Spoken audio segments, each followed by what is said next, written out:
I think of him as the Aristotle of the New Age. And there really is no better way of putting it, because Aristotle, well, let's put it this way. Steiner is one of those few universal geniuses that Western civilization has produced, and we've only produced really a handful of them. You can probably count them with all your fingers. And Plato was one, of course, and Aristotle was another, and Goethe, Leonardo da Vinci, and Steiner belongs in that group along with those men. Now the question is, why doesn't Steiner appear in university school educations if he's as great as all of these other people? And the answer is because Steiner was way, way ahead of his time. In a certain respect, he was behind the times, and in another respect, he was at least a century ahead. He's very popular now in the sort of countercultural world out in the San Francisco Bay Area. California Institute of Integral Studies, for example, is very fond of him out there. Because what Steiner did was he brought intellect, he brought high German intelligence, the kind of intelligence that the Germans put into everything, from the creation of science and quantum mechanics to the designing of rocket technology. I mean, it's that kind of shrewd, very sharp intelligence, only he brought it to a sharp focus in the sphere of the spiritual energies. And in particular, what Steiner did was he had a number of, let's say, the outsider might call them beliefs, but Steiner would say it was knowledge. He didn't have beliefs. These were things that he had that he enabled him to see into with clairvoyance into the spiritual world.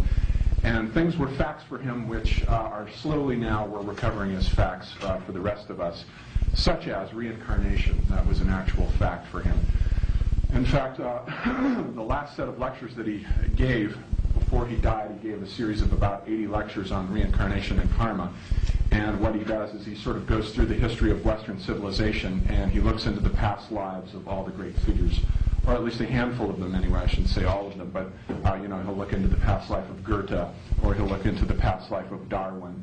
Darwin, he says, was a reincarnated Arab, the Arab who led the invasion from Africa into Spain in the 8th century A.D., and Darwin is the reincarnation of this individual.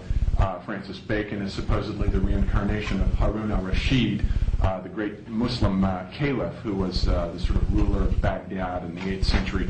So when we start uttering things like this, you immediately lose your audience. And part of the problem with this is that we just don't have any way of verifying these things. Actually, there is an astrologer, a Steinerian astrologer, named Robert Powell, who's written a book called Hermetic Astrology, who believes he can sort of give a verification for these past lives, of these men anyway. Because what he's doing is he's reviving the Egyptian heliocentric, apparently this requires a heliocentric ephemeris, and it also requires the sidereal ephemeris because he's shifted into the sidereal system. Now Steiner wasn't much fond of the tropical system at all.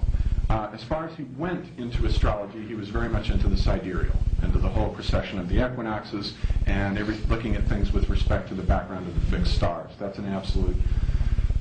He believed that the tropical astrology was a deviation from the true stream that you find even amongst the ancients in the West. But the curious thing is, Steiner dropped a note in one lecture. You don't hear him talk about astrology much, although, as we'll see, his cosmology is inherently compatible with astrology. He dropped a note. He said, people should pay more attention to the death charts of of these people, and then compare what happens. Look at where the planets are with respect to the background of the fixed stars in a person's death chart, and then look at one of these reincarnated individualities that I've talked to you about, and there will be similar planetary configurations in the birth chart of this individual.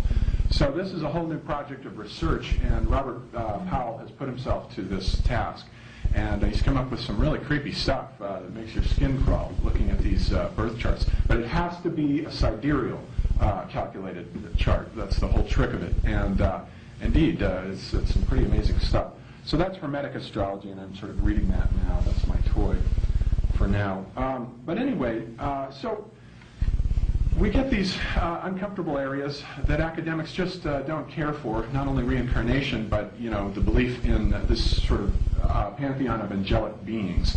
Steiner calls them angels, but he also refers to them as gods. He continually says, these are the gods. But he basically takes over this hierarchy right here, the hierarchy of Dionysius the Areopagite. He uses the same basic terminology except that he renames them, and we'll look at his names that he gives for them in a second. And those are his sort of gods, and he treats them as though they were real beings, and indeed they may be real beings. So we'll look at all of that and see what happens. Now, with respect to sort of an introduction, I have Steiner's birth chart if anybody wants it, and I can have Joyce perhaps can Xerox that for you, whoever wants it.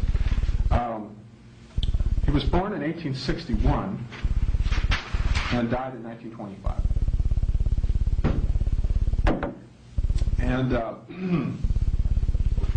he was born in what is now Croatia. It was a little village there at the time. So his parents were German-speaking. So we have this curious mixture of a kind of Slavic inheritance along with the German inheritance. I think he was right on the border of the Austro-Hungarian Empire, or what was to be that. And was born in this, was sort of raised in the countryside. His father was a railway engineer, a station master, I believe. And they sort of lived out in the wilderness for like the first 7 years of his life, sort of out in the forest, and they had this station there. So the early imprints on him were the sharp contrast between the dark, Germanic, brooding forests that have produced so many of these German geniuses. Apparently there's some relationship there between those murky forests and the murky depths of German thinking. Somehow there is a relationship between the land and the people that springs out of it. The whole sunny disposition of Italy and France has a lot to do, I think, with the climate and sunshine of the Mediterranean, whereas the dark, introverted Germanic world has produced these introverted geniuses. Something about that oppressive, compressive, brooding environment just produces this natural tendency to inwardness, apparently. So anyhow, we're dealing with this sort of impression between these great forests and this technology that's coming along, the railway. And at about the age of 7, he says he was sitting in the station and he witnessed a ghost. The ghost of a dead relative came to him, and he said that was his first enunciation that he could see into the spiritual world. And he noticed the curious fact that he was the only one who seemed to be able to do so, and he always felt very isolated, very alienated, that he could see into the spiritual world. And whenever he would bring these things up, even in Germany at this time, people would just shout him down and dismiss him and change the subject and so forth. So he had this problem all of his life.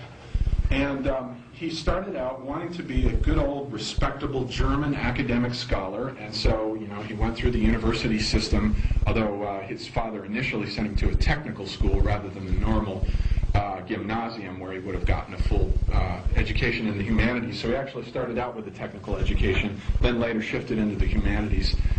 And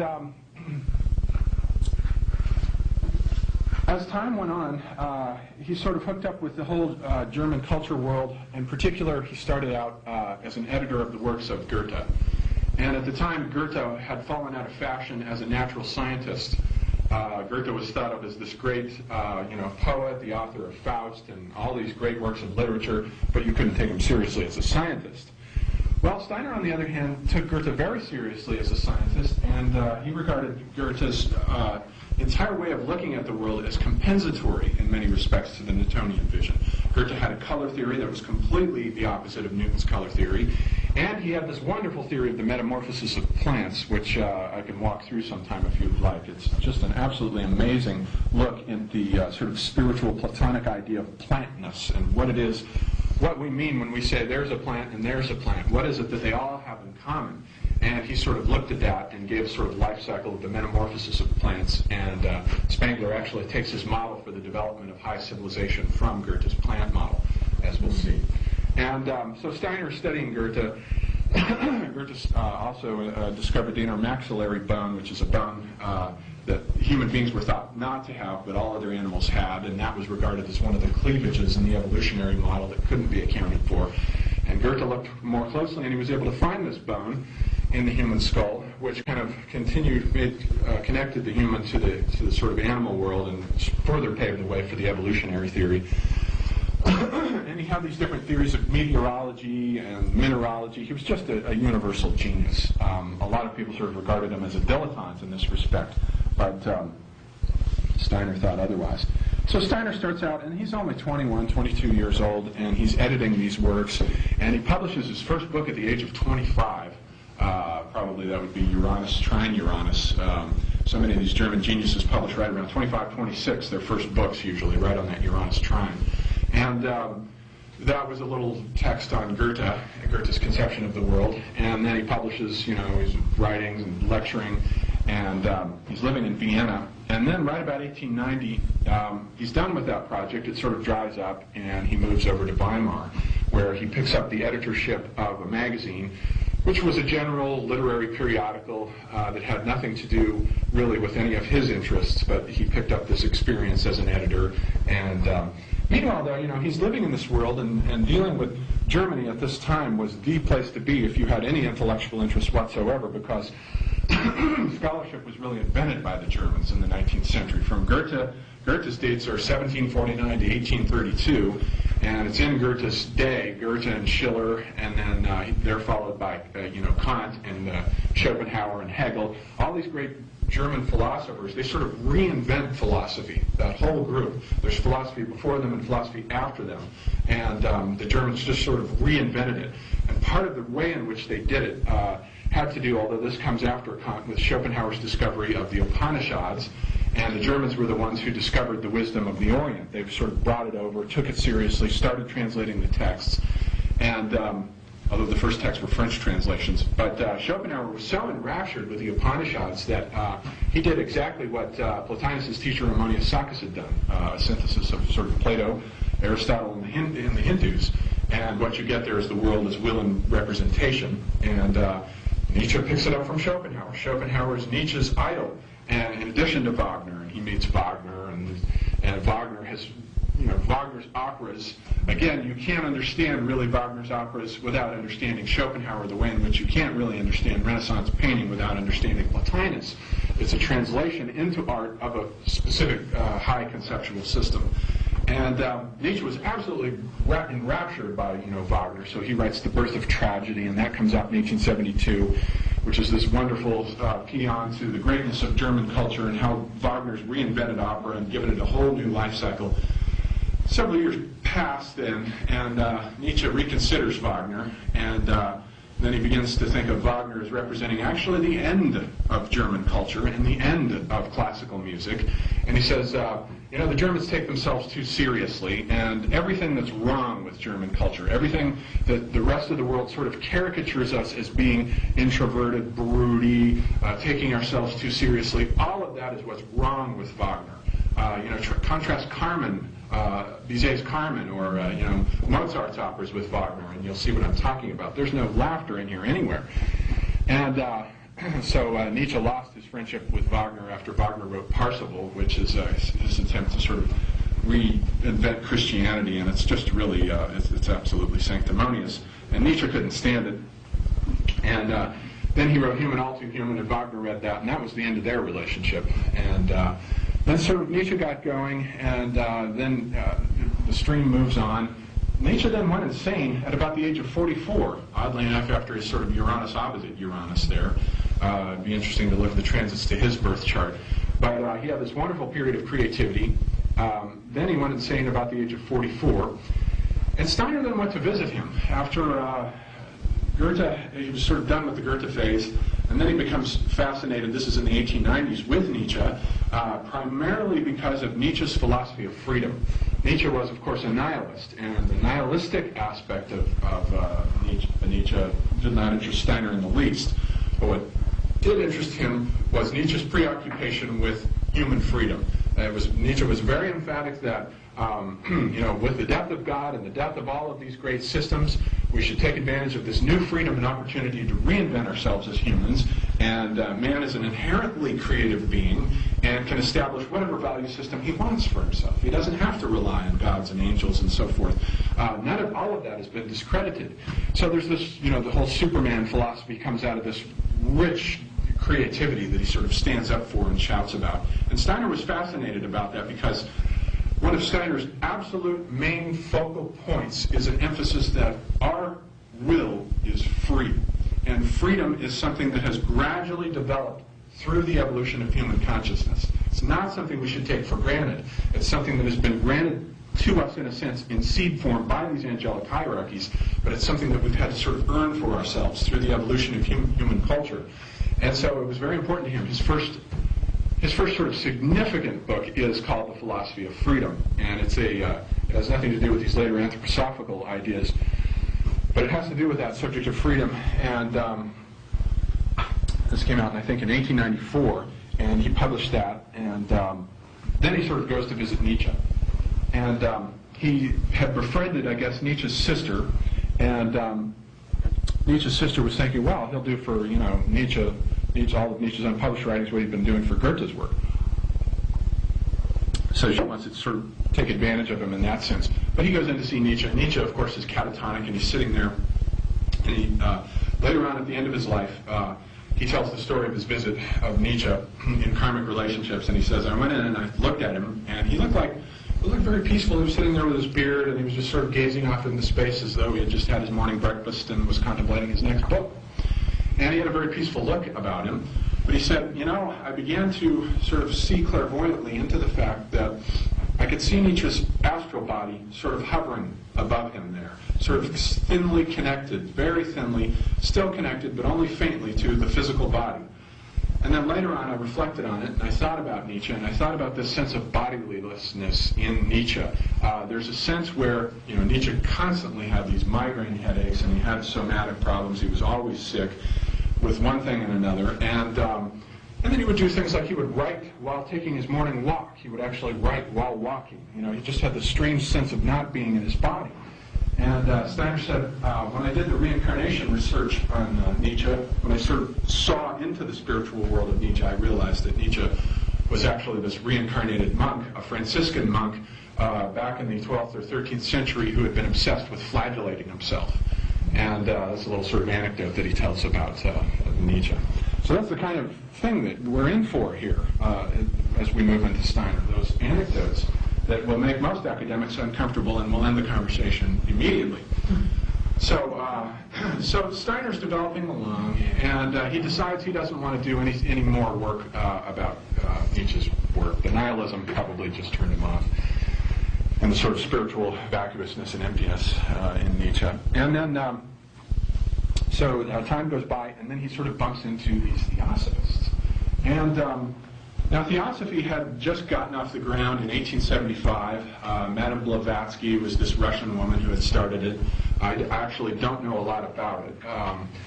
All I know is that it is very heavily oriented toward the East. It's sort of presented as a syncretistic kind of synthesis of all the great world religions. And if you look at their symbol and iconography, they draw, from the Egyptian Ankh and the Star of David and all this. But they're really heavily leaning toward India. And this was a thing that always bothered Steiner, despite the fact that Steiner did draw from India, as all the great German thinkers were doing in one way or another at this time. But he, in particular, he actually uses lots of Sanskrit terminology, as we'll see. And even in spite of that, Steiner remained a Christian to the very end, although not an Orthodox Christian. As we'll see, he invented his own myth of Christianity, and it's nothing that any good Christian would ever recognize as properly Christian. But he was very emphatic on this one central point.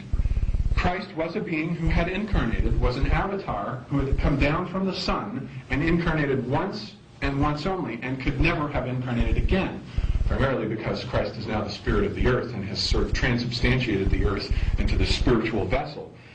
But the problem with that is the Theosophists, Charles Leadbeater had, on the beaches in India, had discovered Jiddu Krishnamurti and his brother Nityananda playing these young boys on the beach, beautiful young boys, absolutely radiant when you look at these early black and white photographs of these children. And Leadbeater was struck by this, and he decided that Jiddu Krishnamurti was going to be the next world Messiah, and put him forth as such. And not only that, but that Jiddu Krishnamurti in a past life, his last incarnation, was as Jesus Christ. Well, now Steiner wouldn't have anything to do with this. And this was always a tension between he and Andy Besant for a long period of time, although he did go along with, despite the tension, he went along with them for a good decade, mainly because probably the opportunities that it gave him. I mean, right about 1901, 1902, he starts lecturing to Theosophists. They like everything that he has to say, and now he has the first opportunity to come out of the closet about spirituality. He doesn't have to worry about being taken serious as an academic anymore. Those days are gone. He's no longer in the university world. Here's an audience who's willing to listen to ideas about reincarnation, ideas about spiritual worlds and hierarchies, and they just drink it up, and the Theosophists love it. And so he founds the German section of the Theosophical Society, and that gets up and rolling, and everything's going along despite the tensions between he and Annie Besant for a good decade, from about 1901 to about 1912.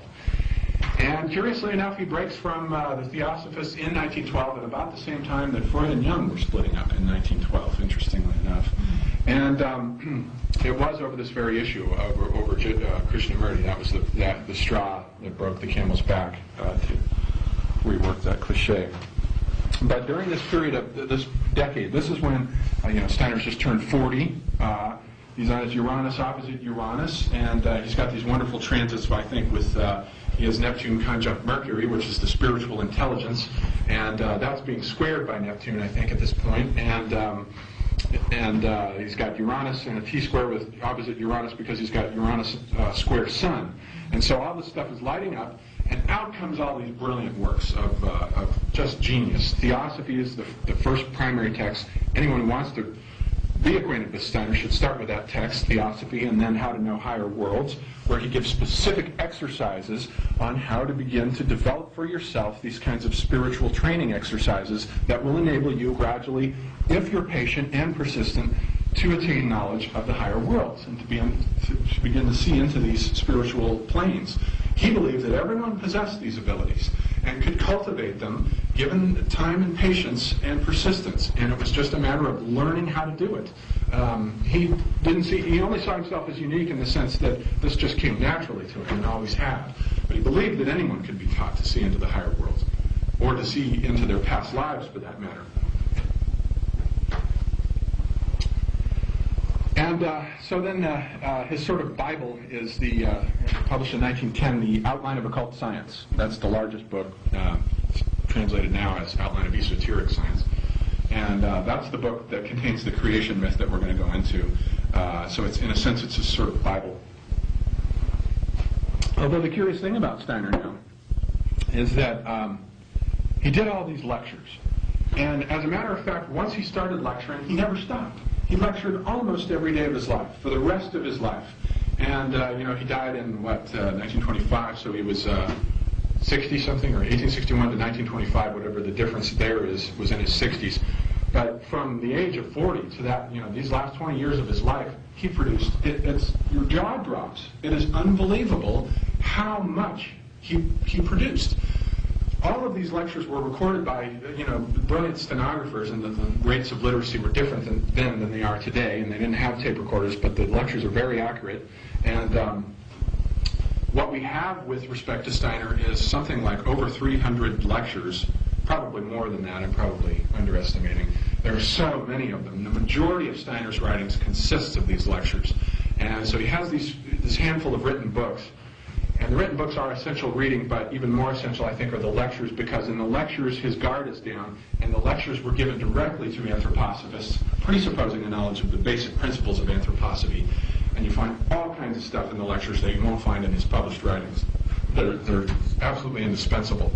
So we just have volumes and volumes and volumes and volumes of lectures, and no one person, unless he never read anything else, could ever hope to read all of them. I've probably read something like 30 to 35 of Steiner's books, including the lectures and the basic books, and I still feel like I've only touched the tip of the iceberg. This guy was just amazing. So right about 1910, then the tensions within the Theosophical Society began going on, and they break about 1912. The German section really wants to break apart. They put the pressure on Steiner to make the break final, and he had developed this new term, anthroposophy, so that they would now be called the anthroposophists, emphasizing the study of the human rather than the divine so much, more the human than the divine.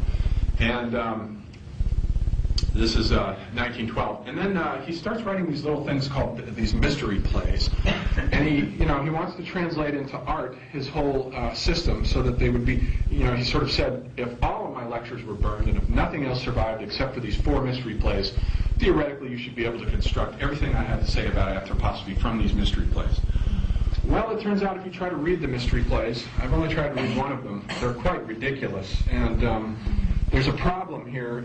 Very often mystics try to be artists, and they don't make good artists. They rarely make that transition into literature. And everything I think that Nietzsche accused Wagner of in his operas goes tenfold for Nietzsche's plays. They're incredibly artificial, very, very sanctimonious, very bombastic, not a note of humor anywhere in them. And they just kind of come across as being very ridiculous. And I didn't even read these things until after I'd been immersed in Steiner for a long time. So it wasn't as though I was this outsider. But it might be a different thing to see them performed on stage. I don't know. So we'll leave that. But other than, that's the only negative thing I really have to say about Steiner is these ridiculous plays. But anyhow, the key thing is after these plays are put together, right around 1910, 1911, 12, there's like one play a year, he decides, well, what we need is our own sort of Bayreuth for putting these things on. Wagner had invented Bayreuth as this opera house exclusively to put on his own operas. And so Steiner thinks, well, we need a place where we can perform mystery plays, and not just our mystery plays, but also Goethe's Faust and anything else that has to do with anthroposophy that we can dramatize on the stage. So he comes up with the idea for building this thing, what he calls the Goetheanum, and that's what the building is called, this sort of heart of anthroposophy. And he tries to get the building up in Munich. The city officials won't have it. So then he has the good fortune to come across a piece of property in Switzerland. And remember, Jung was out in Switzerland at this time, and later, as we'll see, Jean Gebser arrives here much later on, a couple of decades later on. This is in Dornach in Switzerland. And he comes across this piece of property, buys it, and they lay the foundation stone and they start building the Goetheanum. And I have a couple of pictures of it we can look at. It's an absolutely gorgeous building. I mean, it was brilliant. And he himself designed the building. Instead of doing a traditional thing where the architect would draw up the plans for it, what he did was he was a sculptor, so he made a scale model of it. And they built it based on the scale model. And it's absolutely gorgeous. And it's a very unique looking building. But they made the mistake of building it in wood. And Steiner, as time went on, accumulated enemies. And there are theories that the early incarnation of the Nazis grafted onto him and burned down the building. The burning burned down on the New Year's Eve, 1921-22, the whole thing. And as you can imagine, he was very crestfallen about it, but didn't seem to stop his output. He just kept right on pouring out these lectures, and incredibly busy man. And set about the building of the next Goetheanum, which now is there on the same site, which is built out of concrete. So no one's going to burn that down. And it's a kind of forbidding fortress-looking thing, whereas the original Goetheanum was light and elegant and organic. It looked like a living plant. The new building kind of looks like a concrete bunker, a kind of giant fortress. It's very aggressive-looking. But anyhow, so that's where the center is now for anthroposophy, the Goetheanum in Switzerland. So, meanwhile, he's doing all of these things, rewinding back to 1910. World War I breaks out, 1914, and he had been giving all of these lectures on Christianity. His myth of the incarnation of Christ is worked out between 1908, 1909 is the crucial period, 1910. Then World War I breaks out, and he said, the spiritual world suddenly closed to me, and I could no longer see into it with respect to these Christian events. And suddenly now I had to see what was going on with respect to what was happening in the spiritual world to bring about World War I. And later, as we'll see, he said one of the prime causes was the fact that around the middle of the 19th century, the Archangel Michael had been involved in a war in heaven. And there was this gigantic battle with these certain spirits that Steiner calls Ahrimanic beings. And Ahrimanic beings are the beings that are possessing us right now, because Ahriman is the god of matter. Is the god that tries to convince us that there is no such thing as spirituality, and that all there is matter and machines. And these Ahrimanic beings were sort of cast out of heaven. Michael was victorious. They were cast out of heaven, and then they wandered onto the earth, and throughout the 19th century looked for the souls of men to possess them, and sort of possessed and infected them. And World War I was the beginning of the outbreak of this new drama where there's an enormous danger in the 20th century, and it has not been decided which way we're going to go here. Are we going to go the way of the Ahriman experience and get captured and caught by our technology? And this is exactly what I think has happened. Or the opposite god to Ahriman is actually another bad god called Lucifer, but Lucifer represents the temptation toward pure spirituality. He tries to tempt man into believing that he's only a spiritual being and that matter is illusory. It's a little bit like the eccentricities of the Hindu system when they're at their worst, sort of denying everything is Maya, nothing's real. So Lucifer is the opposite. And in between them is the perfect balance is represented by the Christ being who represents this balance. He did this great sculpture of Christ between Lucifer and Ahriman is represented down below as this kind of rock mineral formation thing, with Lucifer up above as this sort of cloud-like being, and then the Christ being standing by the side of them, representing the balance between the spiritual world and the material world, which is the proper balance for the human being. We have to find that balance, and not like the Hindus fly off into spirituality and leave the physical world, and not as we're doing in the modern day, forgetting about the spiritual world altogether and just becoming caught and swallowed up by sort of technology. So he recognized this danger, and he said he recognized that World War I was the beginning of this outbreak, and that he recognized there was a real challenge for contemporary man in the 20th century here.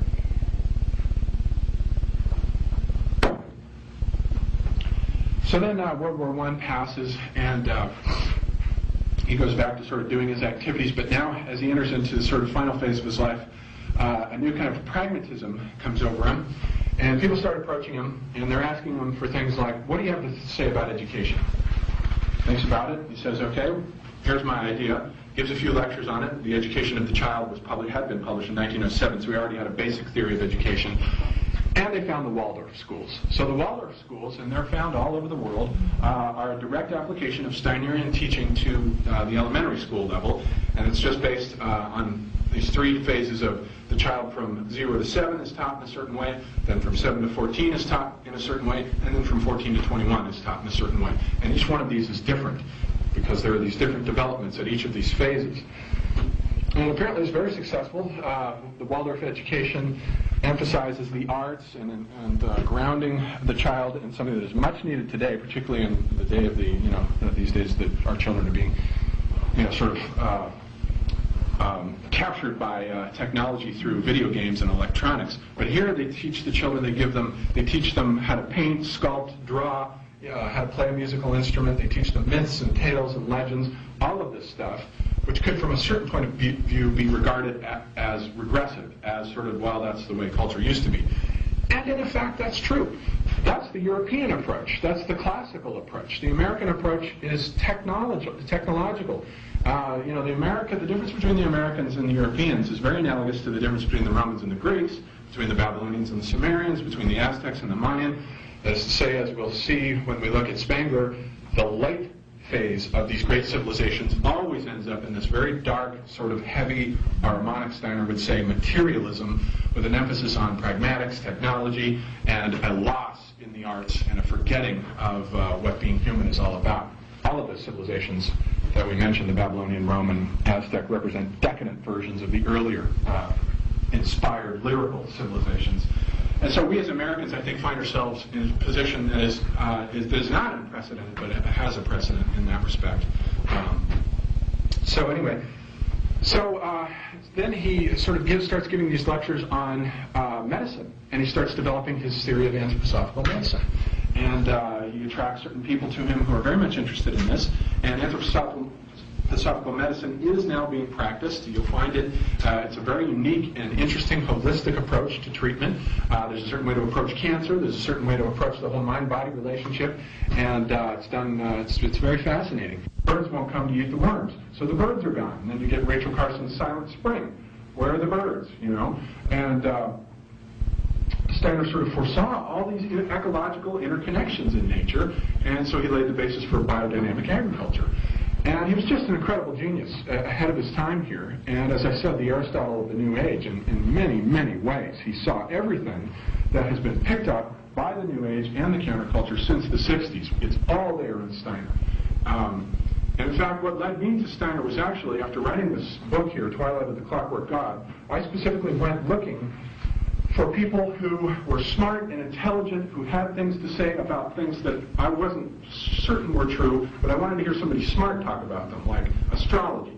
So I interviewed Rick Tarnas, or mind-body medicine. So I interviewed Deepak Chopra, or reincarnation. So I interviewed Rupert Sheldrake and Stan Groff. I wanted intelligent people representing these viewpoints, but what I didn't realize was all of that was in Steiner. Steiner's whole worldview represented the cosmology that I was looking for in that book, going to these individuals who each sort of, they were bright guys and everything, but each one of them had this as sort of one good idea, whereas Steiner is just this bounteous, cornucopia of ideas, all these things flowing out of him. It's just unbelievable.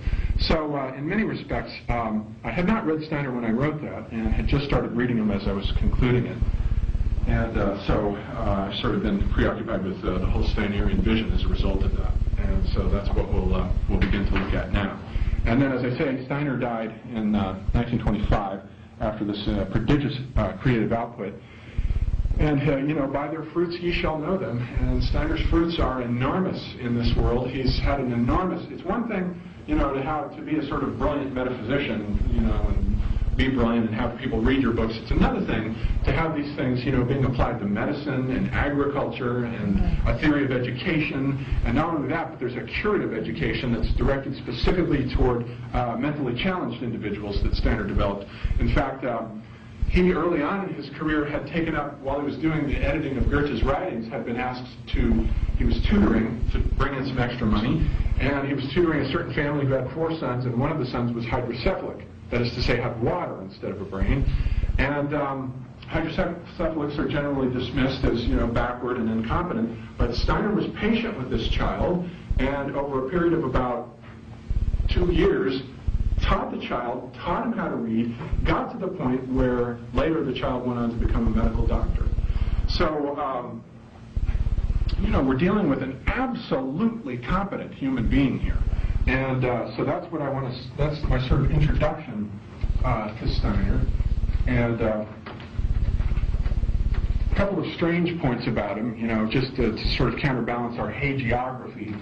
I don't believe that anybody's perfect or is an avatar or anything like that. There are rumors that Steiner was a closet homosexual, that he married these women who were, he had one marriage that didn't work out, and she left him the moment he started to get interested in the Theosophical Society. She just wouldn't have anything to do with it. Then the second woman comes in, and she's about 12 or 13 years older than he is, and she was really more of a mother figure than anything else. There are rumors that she dressed him, she picked out all of his clothes. He always looks immaculate in these pictures. She dressed him, and she was really a woman figure. And you don't hear him talk much about love and sex. This is one subject that you don't hear him talk about. And I find that curious in this vast cosmological vision where he talks about everything under the sun but the genitals. They're mysteriously absent. I mean, of course, this is, we're just coming out of the Victorian epoch, and there are certain things that are proper to talk about. But he wouldn't even talk about, male and female relationships. I mean, whereas Jung was very much at the time, the mystery of the male and female relationship was his primary central thing. So that is conspicuous. So he may have been a closet homosexual who just, didn't give himself permission for fear of what would happen to follow that route. And all of his significant relationships were with men, I think. Whereas most of Jung's after Freud were with women, as an interesting aside. So he was not a perfect human being by any means, but in any case. So let's sort of start by looking at the key thing to start with in Steiner. Is this theory of the architecture of the subtle body. And you really can't understand anything else until you get this one aspect straight. And once you understand that, everything else comes out of that. And this architecture of the subtle body. And what this is a sort of adaptation from the Hindus, from the Vedanta system specifically, of this idea of the sheaths that surround the soul. And the Hindu model of it is you have the soul, and the Hindus probably got this from the Egyptians. I think that's a good bet. You sort of have the soul as this monad, and it's surrounded by this, let's say, this sort of lotus. And this is what the Buddhists say when they say the jewel in the lotus. This is what they're talking about. The soul in the lotus of matter is the soul within the body. And as these petals, unfold around it, you can sort of peel them back. And each one of these represents one aspect of the subtle body until you peel it all the way back and you get to the core nucleus of the jiva, or the purusha, the monad that is immortal and indestructible. Or in classical Hinduism, it's the Atman, which isn't so much a monad as the metaphysical mystery that we're incarnating within each one of us that's identical with, you might say, Brahman, the absolute transcendental ground of being. Okay, so then the trick is, what are these lotuses? What are the different petals? And the first of them is known as the Annamaya Kosha.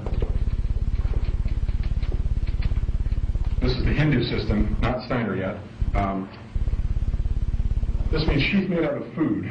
Sheath, kosha, made, maya, out of food, anna. That's the physical body. We are all food sooner or later for something else that's alive. Everything eats everything else. And so the physical body is itself going to become food for the worms, and bacteria and so forth.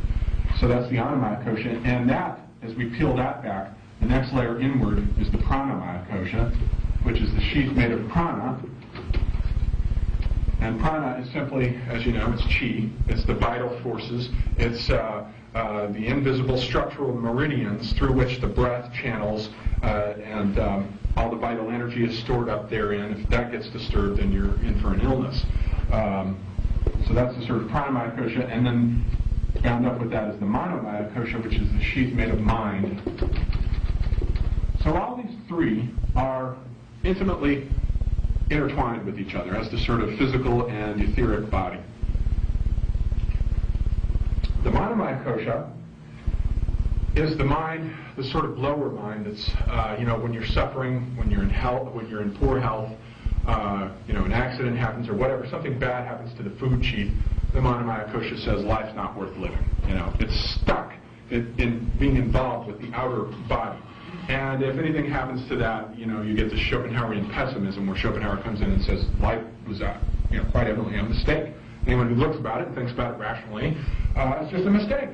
The whole thing is a cosmic mistake. It's rooted in this will that brought everything into being, but the will is totally irrational. But you see, that's the problem. When you look at life with the manomaya kosha, it is something that doesn't make sense. That's why it has to be looked at from deeper levels, where life is not a rational problem at all. It's a rapturous, bounteous pouring forth of forms, and it has nothing to do with what happens to the forms. It's the fact that they're being created to begin with. You mow down the grass every Sunday, and it just grows right back up again. It doesn't say, forget it, what's the use? It keeps coming back. So then we have the deeper wisdom, that is the goal of yoga, is sort of to connect these outer sheaths to these lower two, which are the Vijnanamaya kosha, which is the sheath made of wisdom. And Vijnana can also be pronounced Vijnana. The Vijnanamaya kosha is the sheath made of wisdom, and that's what's bringing the grass up all the time. That's what brings all the trees up, all the plants, all the flowers. That's what drives the sexual energies. That's what drives everything to come into being to begin with. And it's absolutely relentless. There's no stopping this thing. You can drop atom bombs everywhere around the world, and it'll be repopulated again, despite the misery, in no time at all. This thing just doesn't care what's going on out here. The goal is just to keep producing forms. And so no matter how miserable life gets, there will always be this reproductive mystery, and the sexual energies are rooted in this. It just doesn't matter what happens to the forms in the outer world. And myths come out of this. Myths come out of the wisdom body, because myths are these visions that come out of the wisdom body, whose job is to reconnect the alienated manomaya kosha back to the wisdom of being. So myths are messages that relate us to the preconditions for living. And then the final one of these is the Anandamaya kosha, And Ananda, of course, means bliss, and that's it. You're rooted in rapture. That's the ultimate transcendental ground within us. That's the primary thing that is. You are rooted in rapture beneath all of these outer layers of suffering. And this is what those Buddhist monks who had lit themselves on fire during the Vietnam protests, they were just jacked right into this level, the Anandamaya Kosha. And once you're in that level, if you can bring the Anandamaya Kosha down into that level and keep it there, you can endure anything. Whatever happens to you can be endured. And so that's the sort of pragmatic, this is the Vedantic system, and Steiner's system is a kind of translation of this, but it doesn't map on exactly. So his subtle bodies go, if we sort of look at them this way,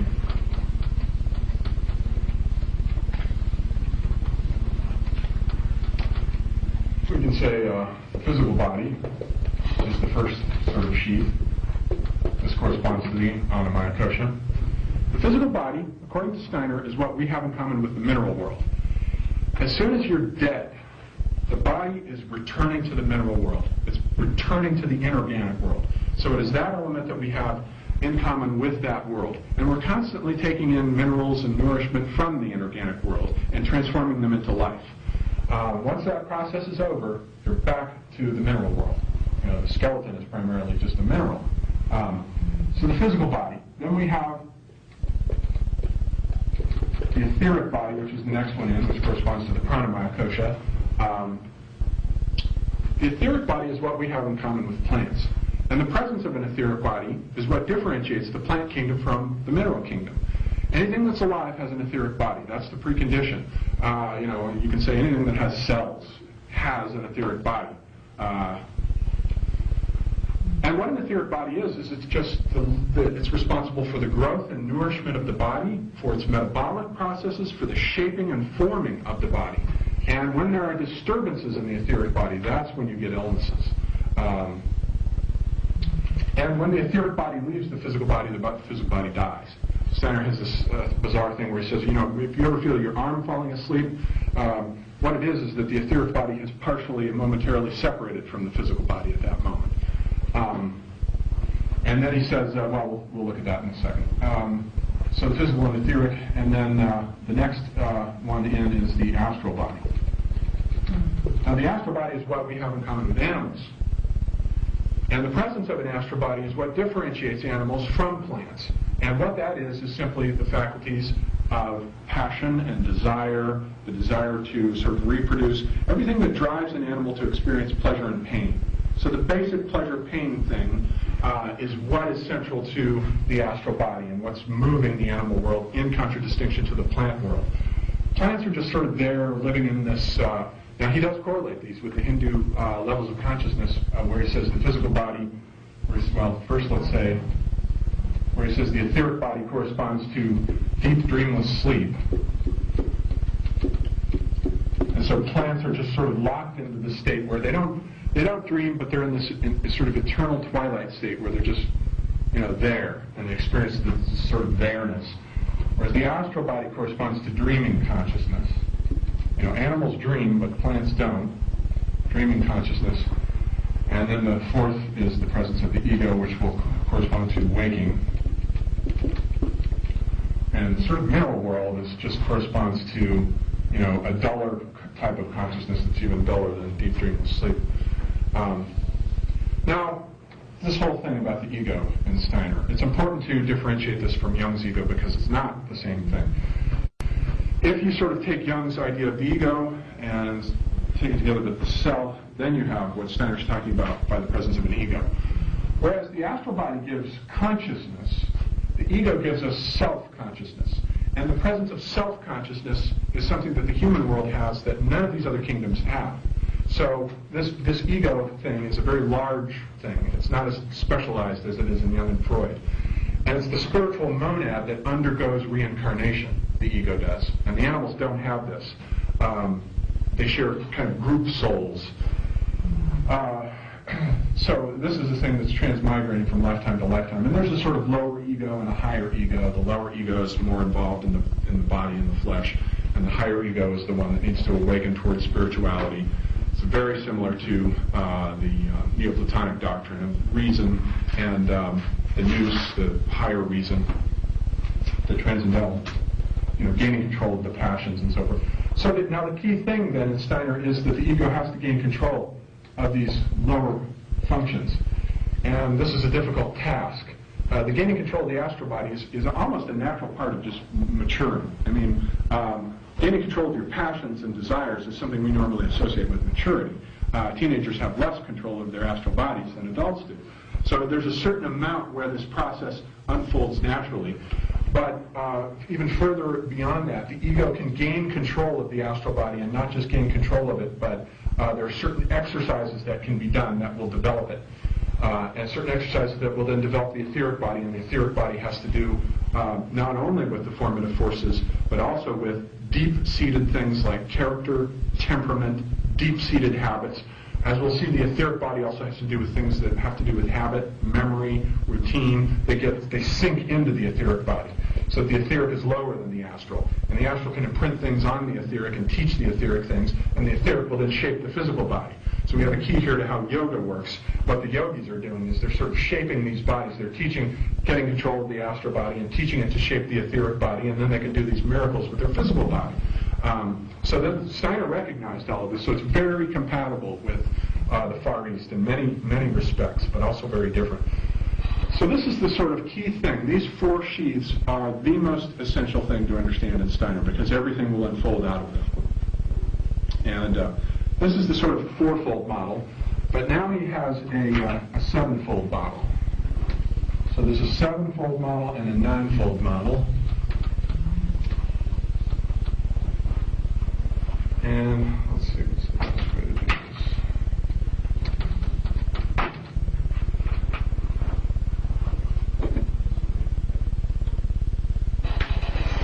The sevenfold model, if we put the ego up here, and we say that there's even a threefold model, because man, the human being is body, soul, and spirit. And so these three represent body. They all have in some respect to do with the physical, and then we'll have soul, and then spirit. And that is a trifold being. Whereas Jung will always emphasize fourfoldness, Steiner is still locked into the trifoldness. So you're always going to see these repetitions of threes in Steiner. The physical body has a higher spiritual seed within it that can be sublimated and can grow out of it. Let's do it this way.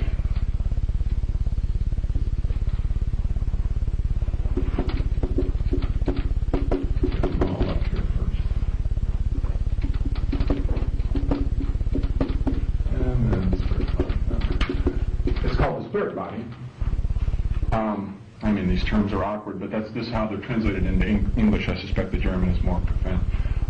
So the physical body has a spirit body seed that can be brought into perfection. The etheric body has a life spirit that can be brought into perfection, and the astral body has a spirit self. And he uses Hindu terminology for this. He says the spirit self is manas, the life spirit is the buddhi, and the spirit body is atma. But the way he uses these terms have actually little to do with the way the Hindus use them. So they're just good to identify, because sometimes the translators will change these. As long as you have the Sanskrit term, you know what the translator's talking about. So they're good to keep in mind just for that reason. So the task of spiritual initiation is something in Steiner that is unfolding epically in terms of the destiny of the human race. We're gradually unfolding these sheaths. Right now we're in the stage of the ego that's being unfolded. Northern European civilization is developing the ego in a way that, and to an intensity and degree that it has never been developed before in history. And in the future, man will move on into these higher stages, as we'll see in his evolutionary model, naturally. But individuals can, if they choose, also move in this lifetime into these areas. Once this is achieved, reincarnation will stop, just as it does in the Hindu system. The whole goal of reincarnation is the gradual perfection of these lower bodies into these upper spiritual bodies. So if you choose, you can apply what Steiner calls spiritual science or initiation, and we'll look at a couple of those exercises, toward these lower sheaths in order to bring them into perfection. takes a long time to do it. It's very concentrated, very patient. He outlines all of this in How to Know Knowledge of the Higher Worlds, or How to Know Higher Worlds. That's the book you want to read if you want to see all the details. We won't get too much into the details, because there are areas of it that I don't understand. Steiner is very difficult in trying to understand every little thing. It's very difficult. I can get the structural sense of this, but some of the connotations escape me.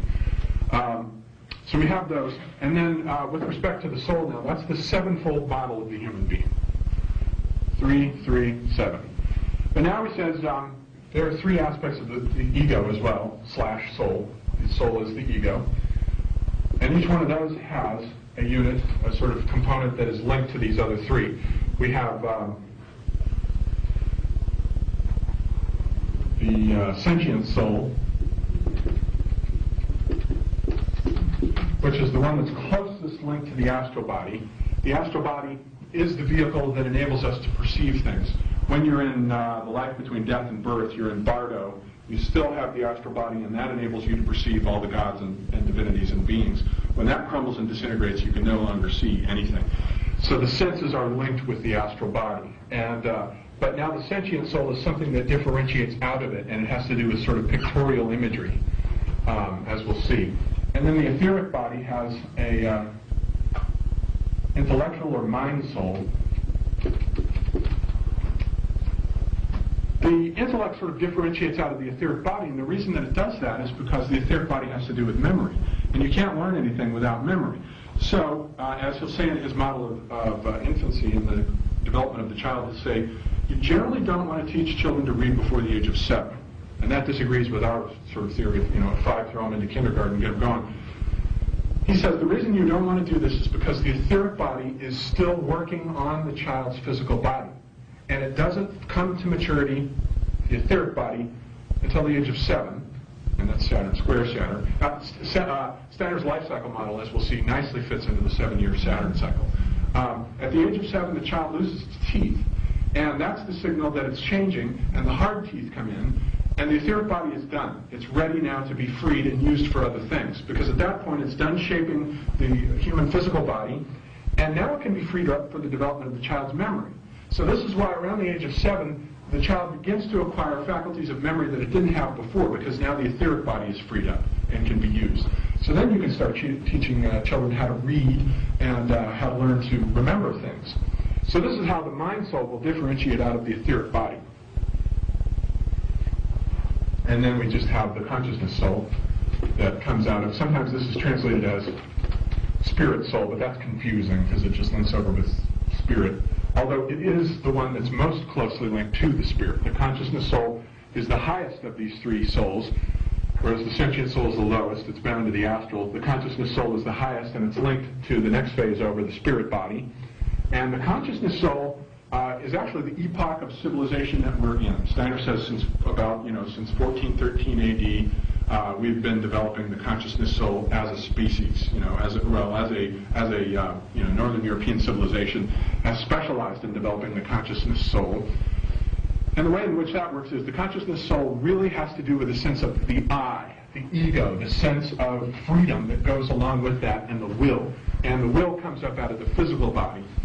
So that, let's say, the difference between these three is, let's say, I'm looking at the outer world and I'm perceiving things with my sort of sentient soul. And let's say I turn away from that and I start thinking about what it was I was perceiving. Now I'm using the mind soul. And then let's say that after I've thought about it, I decide that I'm going to act on things. Now we're in the consciousness soul. So the consciousness soul brings the will into effect. It acts on the data given to the senses. So the consciousness soul has more to do with the will, and it has to do with freedom. And Northern European civilization has really developed this sense of freedom and free will. And this is why I think astrology dropped away.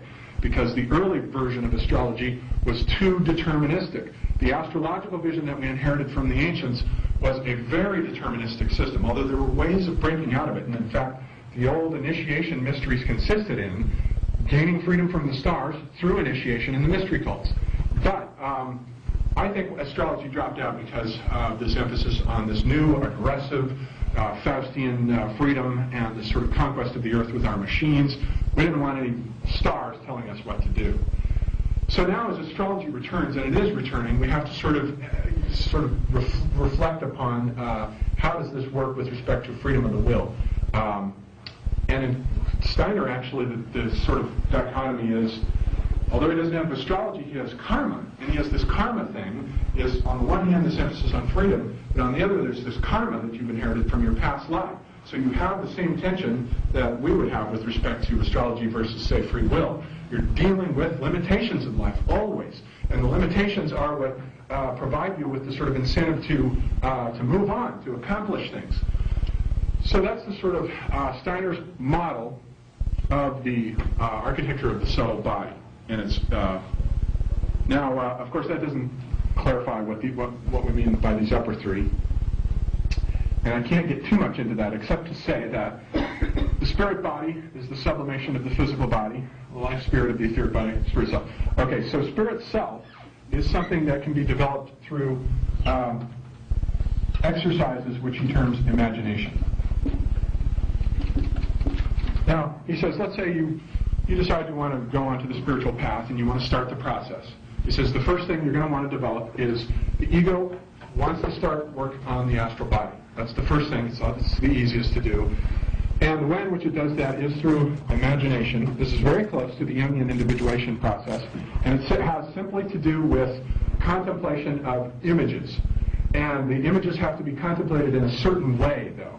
And, for example, he gives a couple of exercises where he says, let's say, the first thing, what you really want to do in order to attain knowledge of the higher worlds is you want to learn how to disengage your mind from your senses.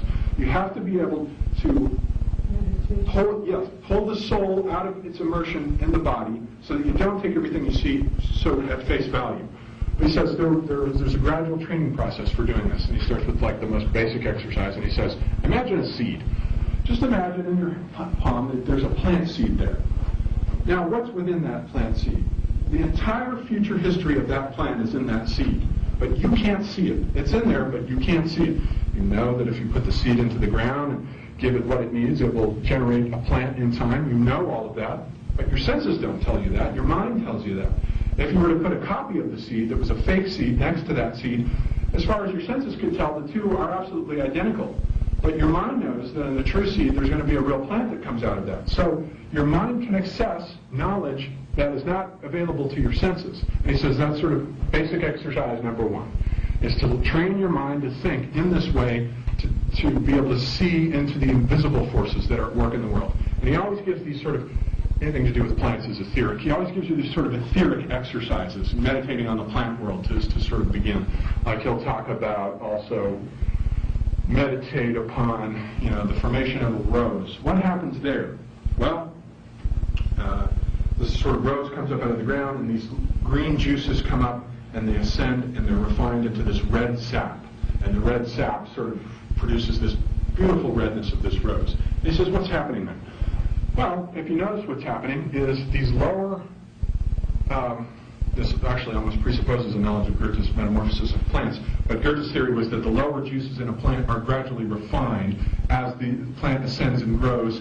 It gets more and more sublimated, and it refines these juices, and it sort of gets rid of the lower juices by putting out stem leaves, and the stem leaves take up these excess nourishments, and finally, the more refined the juices are as they ascend up, the more refined they become, and they're used for the formation of the spiritual part of the plant, the blossom, the corolla.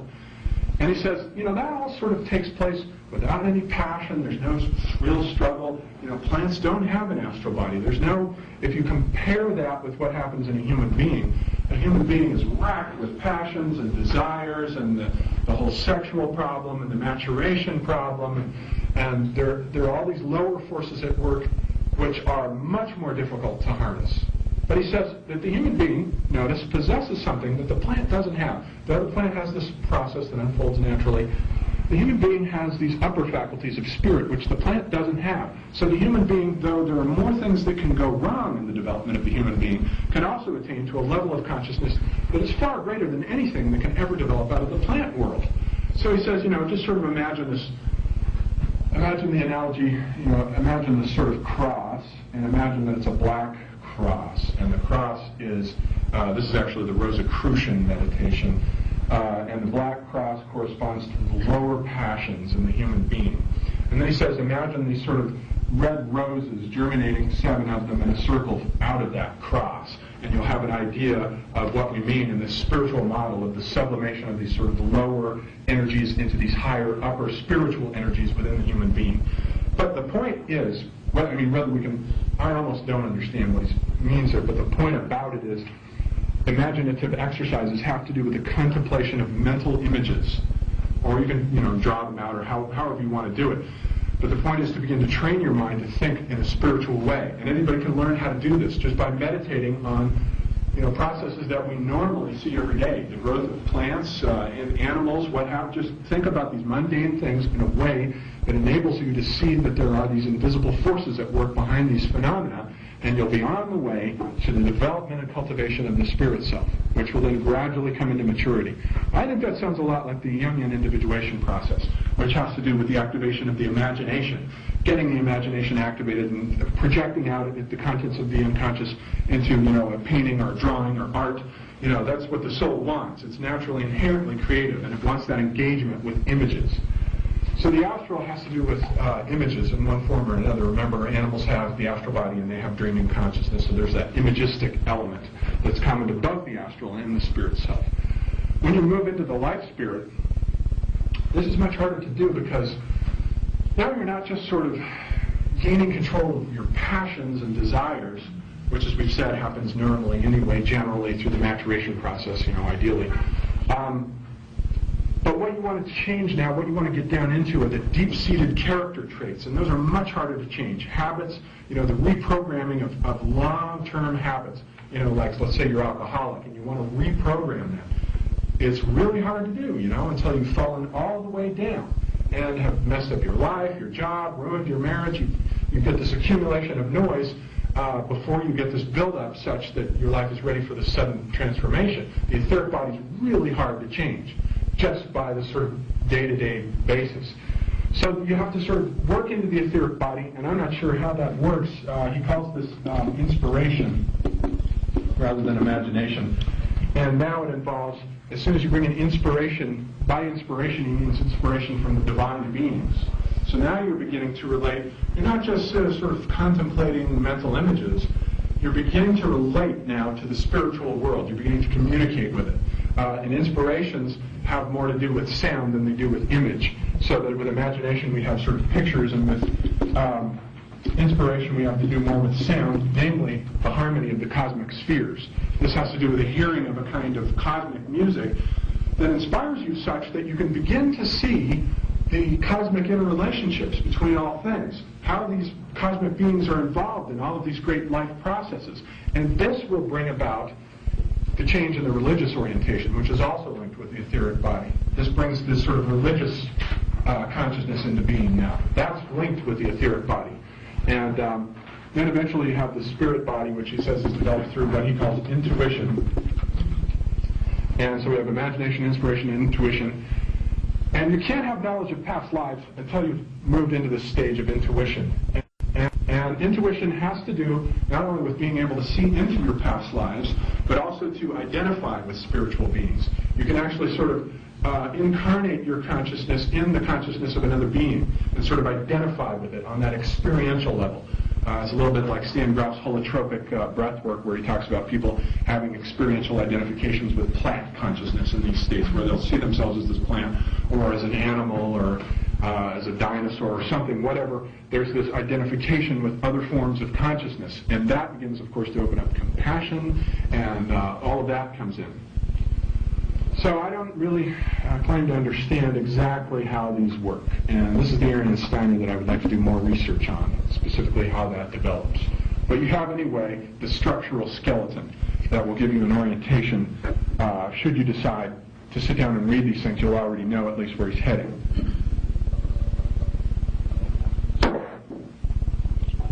And then, so that brings us up to that point. Now, what I just want to show you then is how we have a little bit more air. The air conditioning. how these things develop over the life cycle. Excuse me. Yes. We're needing a break pretty soon. Oh, okay. Yeah. Well, then let's have a break, and we'll have coffee. The way I've arranged the material as we go along is it gets weirder and weirder. Simple stuff at the beginning, and then we'll gradually move into the angelic hierarchies and his creation myth, and some of the things he says you just cannot believe. What is he saying? But so the architecture, though, hopefully will lend it a certain credibility, just the way I'm laying it out. But the next thing is the human life cycle, and this is certainly, this is very compatible with astrology, I think, particularly the Saturn cycle, which breaks up into 7 years, and then Uranus and Neptune are multiples of 7, so they could be linked with this as well, probably. So we have the age of 0 to 7, and the infant is born from the physical womb, and the physical womb is to the physical body, which develops during these first 7 years.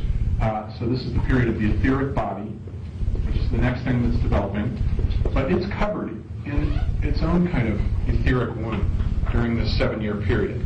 And it's sort of protected within that. And during these 7 years, memory is very poor. That's why this period is the hardest to remember, because the forces that our etheric body that we use later for the development of memory are being used here on the body itself. And I think, too, with all these associations with the etheric body, and then Steiner expands it to sort of say the etheric forces in the cosmos and all of that, pretty much is the same thing that Rupert Sheldrake is talking about morphogenetic fields, which is the sort of memory that's implicit throughout creation. It's a sort of revival of this idea of the etheric body. So from about the age of 0 to 7, the etheric body, then at the change of the teeth at the age of 7, this thing sort of disintegrates, and the etheric body now is freed up and can be used for the cultivation of memory. One thing I noticed here, you remember Steiner saying that it was about the age of 7 that he saw his first ghost. Well, it's interesting. I did a little research on alien abduction phenomena. For the next book I'm writing, there's a chapter in it on extraterrestrial mythology. And I was delighted to really immerse myself in the literature and read these things, which is absolutely fantastic accounts. And very often these abductees will recount, when they go under hypnosis and they say, well, I've had this abduction, and then I went to hypnosis, and again they recount. Actually, they remember it's been happening all their lives, but usually it starts right around the age of 7, I noticed. Sometimes some of them will remember being abducted as early as the age of 3. But I find it interesting that it normally links back right around the age of 7 or 8. If you read John Mack's Abductions, who was a Harvard-trained psychiatrist who lost all of his respect from all of his academics when he wrote this book, Abduction, that takes these things seriously. But most of the people in that book, the case studies they give, all start right around the age of 7 and 8, remembering these abduction phenomena. And I think, too, also, that Steiner gives us the key to what's going on in the alien abduction phenomena. The gods and beings that he's talking about, not the angelic beings, but as we'll see, he'll talk about the Earth itself has an etheric body. And the only reason we have an etheric body is because we're embedded in the Earth's etheric body. That's an early version of the Gaia hypothesis. And he says, furthermore, that there are these elemental beings that live within the Earth's etheric body. And even in the one mystery play that I did read, he has a couple of these elemental beings, sylphs and gnomes, come in, and he describes them in a way that sounds like the way we describe extraterrestrials, as these gray little beings with round heads. And I think these things may be real beings. I think they may be what Steiner was talking about as the elemental beings that live within the Earth's etheric body. I don't think they've come from outer space. I think they're within the Earth, and I do think they're real beings. And I think Steiner knew this. So that's why I say when he's Aristotle of the New Age, you can link almost every bizarre phenomenon that's going on in our culture back with some idea in Steiner. So the etheric body, anyway, comes into maturity at about the age of 7. Then we have 7 to 14, and this is the development of the astral body. It, too, is protected by a sheath, which then dissolves at the age of 14. We all know what happens there. The astral body has to do with sexuality. The sexual drive comes in. All the hormonal changes happen. Menstruation begins. Masturbation begins for boys. And the whole process starts. And the sexual energies just are unleashed at the moment of the disintegration of this thing. So we have that problem, 7 to 14. Then we have 14 to 21. I don't know why I'm looking at this. It's just every 7 years. 14 to 21, we have the development then of the etheric, astral, and what am I forgetting? Sentient soul developing. Yes, the sentient soul comes right in about the age of 21 because we start moving into the development of the ego and really maturity. Maturity starts coming in. And the ego really has to do with a sense of maturity, and the sentient soul comes in right about the age of 21. And then as we're moving to 21 to the Saturn return, what is it, 28? The mind soul or the intellectual soul comes in, so that the individual becomes fully intellectually mature right about the time of the Saturn return. And then we have 28 to 35. For the next one, the consciousness soul comes in, and that's the sense of really, the sense of will and freedom, and the idea right in that age range that, look, there's no one responsible for your life but you, right? That's usually when you really start to realize it. You are the final authority for your life. Everything that's happening to you is coming from you. It's not the fault of faulty upbringing or the fault of your parents or economic shortages in your society. It's you. It's coming out of you. And this is the age normally when the individual is either going to take responsibility for everything that's going on or they're just not. Some people never do. But the majority of us, I think, naturally right around that age come in and we realize that we have this freedom of will. And we can make these decisions and shape our life however we want. 35 to 42 then is the period of the spirit self begins to come in naturally, at least the rudiments of it, the seed form of it. You have to do these sorts of yogic exercises that I was talking about in order to bring these things into perfection. But now the other thing I can think of here with respect to the spirit self is the fact that Steiner says that one should not begin teaching before the age of 40. And that's a hard word for me. I'm not 40 yet. I'm way under that. But the spirit self, a person is not, well, particularly with respect to the spiritual worlds, a person is not yet fully mature until that age. And indeed, it was right, that's Uranus opposite Uranus. And it's right in that age range that Steiner began speaking publicly and was asked to speak all over Europe. Then we have sort of, 42 to 49, and the life spirit, and then 49 to 56.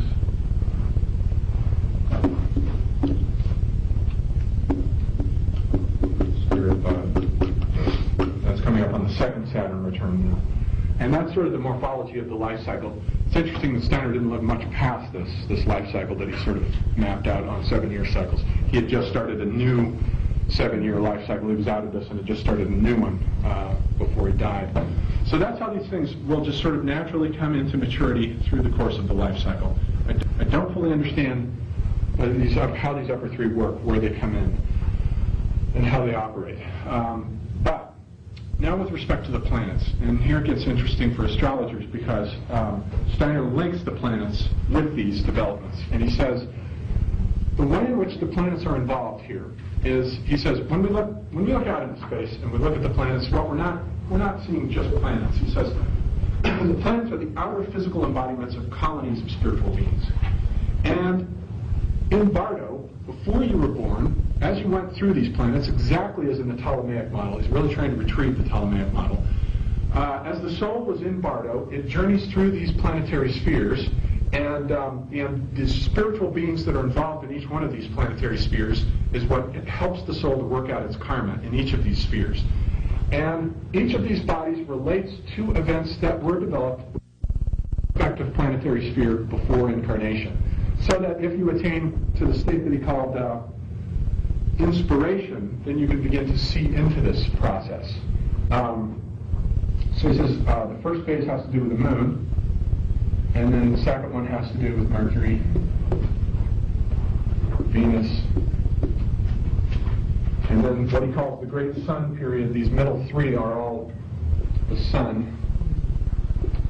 This is the sort of apogee of the human life cycle. The noon of life is traditionally regarded as 33. That's when Christ is crucified and all done. And then sun, and then what have I left out? That's not right.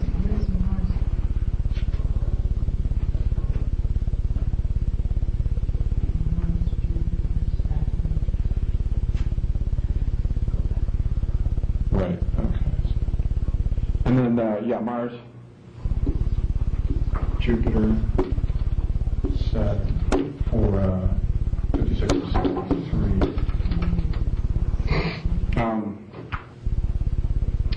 And then he says, while the soul is in Bardo, for example,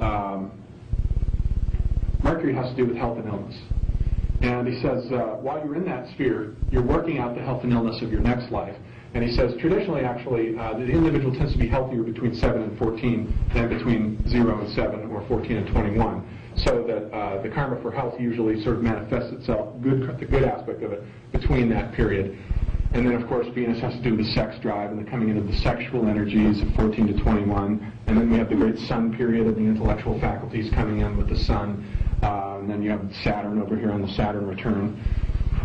I'm not sure about Mars and Jupiter, although Mars has to do with certain aggressive qualities, courage and those faculties, and Jupiter with wisdom. So you have these planetary correlations with the human life cycle, and so there is this kind of astrological compatibility with Steiner, though you never hear him talking about traditional astrology, other than the precession of the equinoxes in the great year, which we'll get into.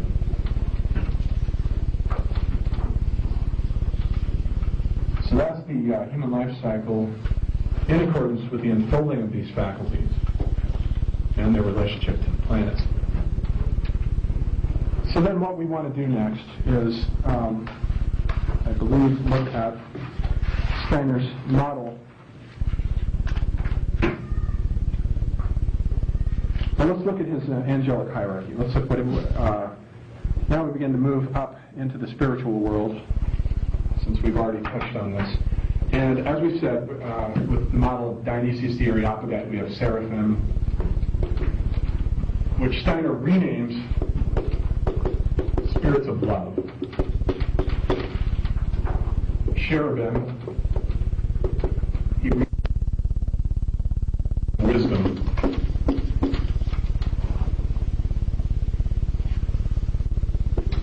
Mites become spirits of motion. The powers are spirits of form. And the bottom three, the archai, become spirits of personality. And we need to know these terms because they'll become significant in his creation myth, because the name that he gives them corresponds with the function of the role that they play in the creation of the cosmos.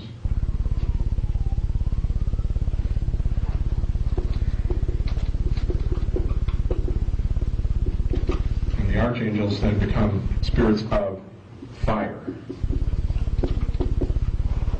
And finally we have the angels per se, which he names spirits of twilight.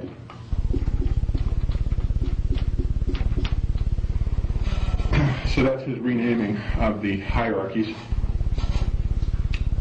As far as God goes, Steiner doesn't say much about God per se. He really is a polytheist, and this is his sort of pantheon of beings. The Christ being is a being from the hierarchy of the powers. And he'll say that the Christ being, the powers are linked with let's link them with their respective planets then so that we don't get lost. The angels link with the moon, archangels with Mercury, archai with Venus. The powers are the beings that live within the sun, and the Christ being was the central being within that. And then the mites are linked with Mars, the dominions with Jupiter, the thrones with Saturn. And the cherubim with the zodiac. And seraphim traditionally would have been linked with the Empyrean, but they're not linked with anything like that at Steiner. Now, one of the strikes against Steiner is the absence of Uranus and Neptune in his system. He knew about, of course, the discovery of Uranus in 1781 and Neptune in the middle of the 19th century. But he says there's something weird about the outer planets. There's a reason why they weren't traditional. And he says they have these weird configurations like retrograde moons. And of course now we know Uranus, by some strange cosmic event, has been knocked up onto its side. something has displaced it so that it's, its north-south axis are where ours is east-west.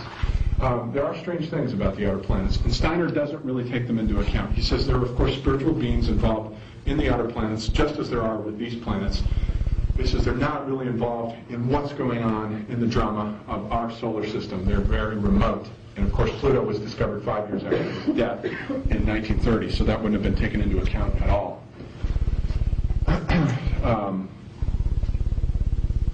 So that's how he links these things with the planets.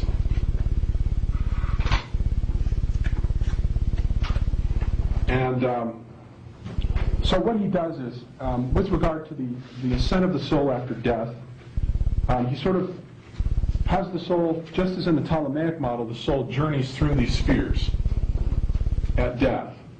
And has everybody got this that needs it?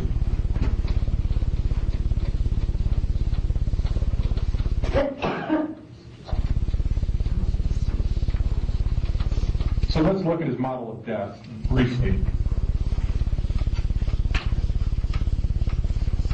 And he says, the dying process is divided into very distinct stages, and it's very similar to what happens in the Tibetan Book of the Dead, actually. It says, normally, the etheric body is bound up with the physical body, and it always has to stay that way. At night, when you go to sleep, what happens is the astral body lifts up out with the ego and separates from the physical and the etheric body and goes into the astral plane.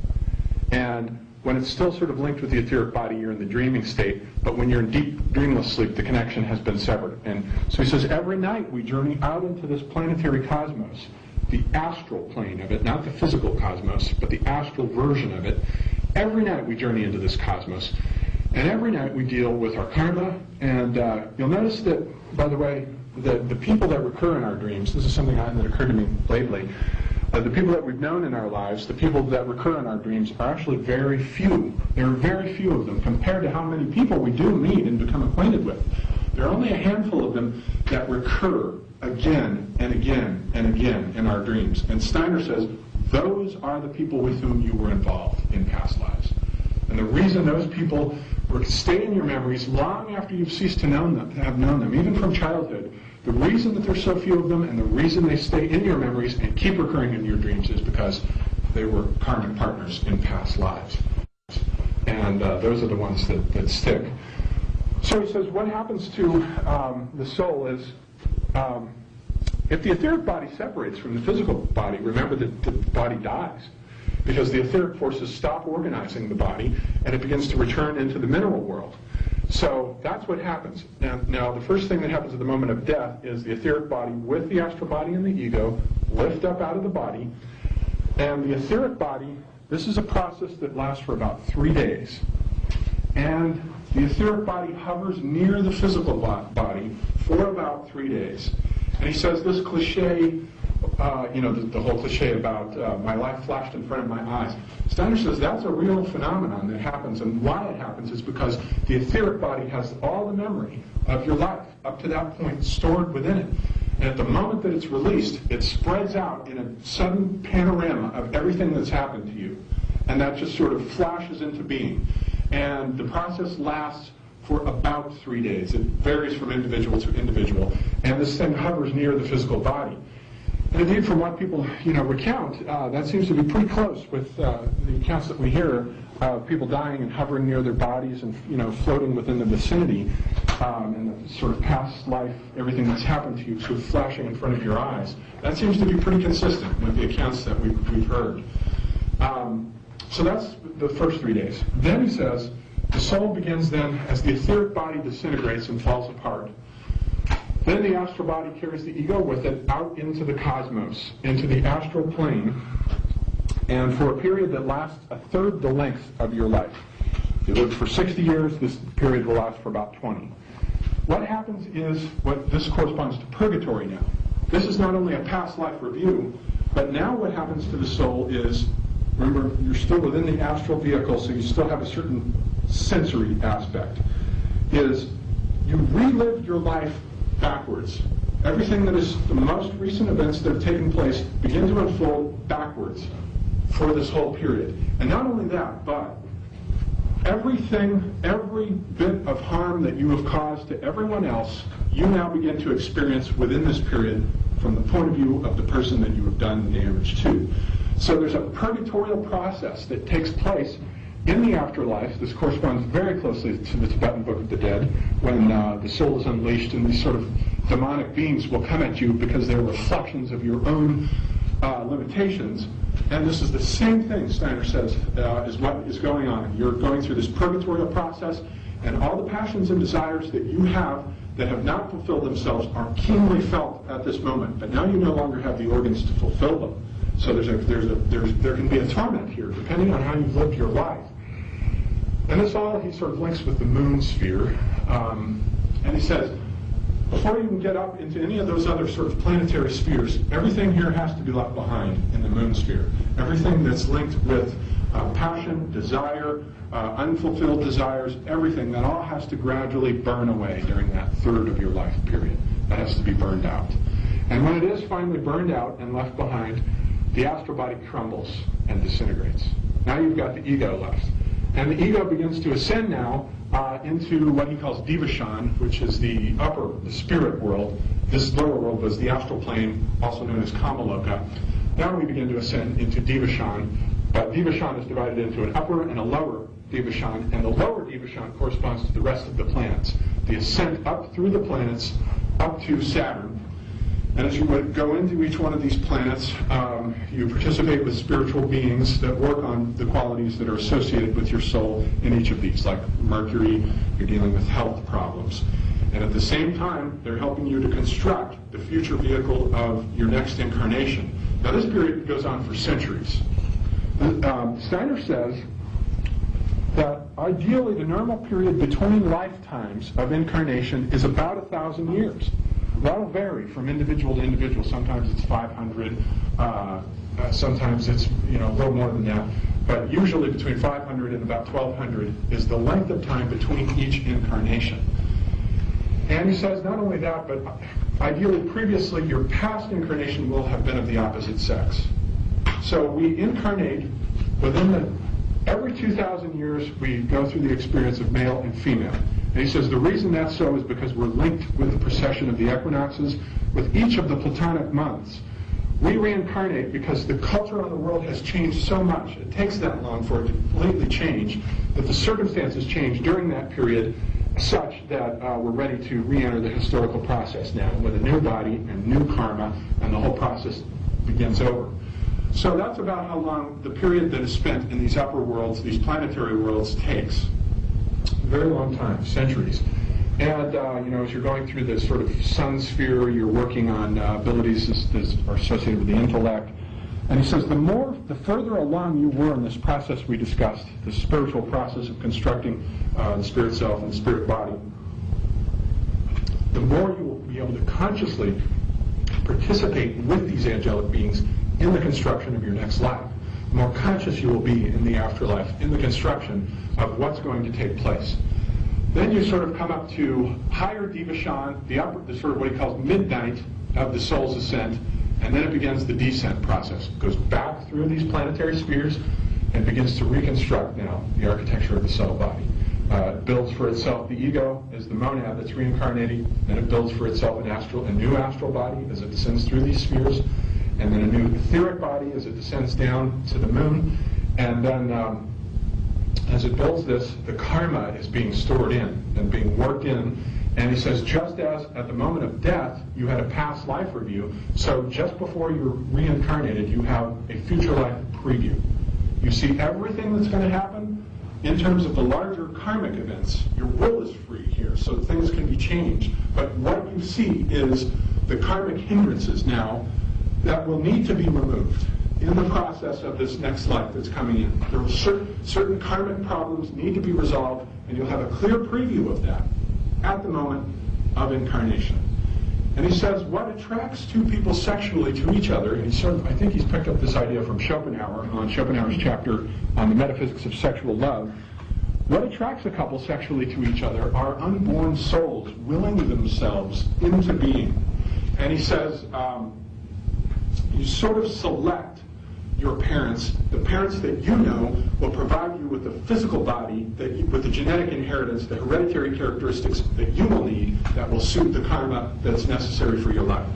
So he says everything has been more or less consciously chosen by us, the life that we're living, and as we come into being, the soul, we're sort of selecting our parents, and the soul is attracted to the lovemaking of a specific couple, and it comes down and it goes, sort of hovers for a while outside of the embryo as it's conceived, and then gradually sort of works its way down into the embryo as the embryo is being developed within the mother womb. So all of this has been chosen, but you forget all of this. Just as in the old Ptolemaic model we discussed last night, you've forgotten all of this. And so the process in life, once you're brought into being in a particular time, in a particular place, that karma's all been chosen and agreed upon by you and the spiritual beings that have brought you into being, the task now consists in finding out what your mission was. Somebody asked Steiner what, I think he said, one of his friends said, what do you think the purpose of life is? I mean, it's so much filled with suffering, and it's, there's so much unhappiness. It doesn't seem to be the case that we were put here to be, happy, does it? And he says, well, Steiner said, well, I don't think happiness or unhappiness is the case. I don't think that's what life is all about. What it is about is the fulfillment of a specific task. Each one of us has been given a specific task, and our task then is to find out what that mission was, what we agreed upon in Bardo before we incarnated, find out what that is and fulfill it. And what isn't fulfilled then, that's karma that gets stored up for the next incarnation. And this process goes on until the physical bodies, the astral and etheric bodies have been sublimated and brought to full maturation, have been brought to full perfection. The spirit is the bouquet of the physical, and it gradually has to mature and ripen over these lifetimes. So one thing we see there is this conflict between karma and freedom. Freedom is the most important thing in Steiner, but we're dealing with karma at the same time. On the other hand, we did play a certain role in the formation and choosing of a specific life at a specific time. So there was a certain freedom involved within Bardo. So we're always dealing with these two exigencies, karma, what is karmically necessary, and the way in which we respond to the karmic necessity of the particular situation that arises. Our will is free. We can always choose which way we're going to go in a particular situation.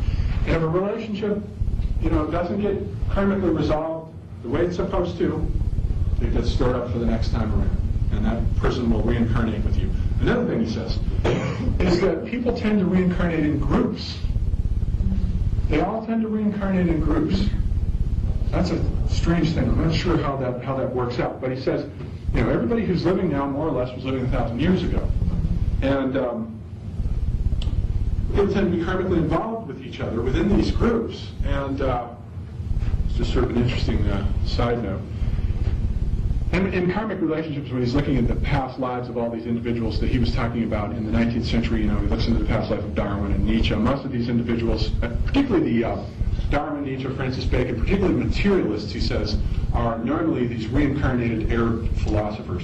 For some reason, there may be an anti-Semitism there. I'm not sure what it is, but he connects the materialism that went on in the 19th century, the descent and decline into materialism, with reincarnated Muslims from 1,000 years ago, from about normally the time of the courts of Harun al-Rashid, about 800 AD. He says, that was 800 AD. We were in the Dark Ages in the time of Charlemagne, and Charlemagne could barely read himself.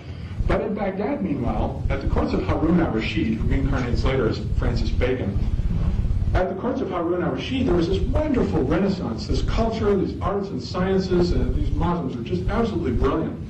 But there's a certain way in which he associates the Arabic mentality with these individuals who reincarnate as materialistic thinkers.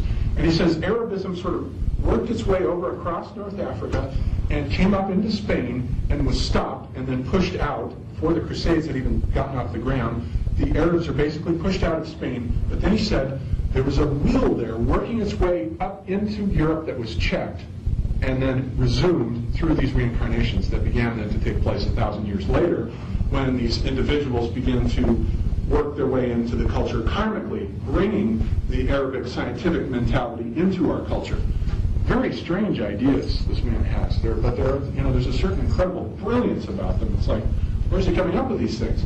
Are they true or are they not? I mean, it's hard to say.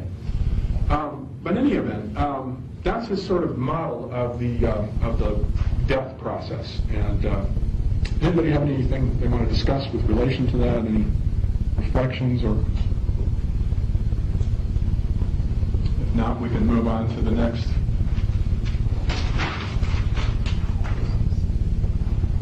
Now, why don't we move on to... Just a moment, I just wrote down some questions way back there. Okay, sure. Okay. And one, like where you said that he doesn't talk about love and sex.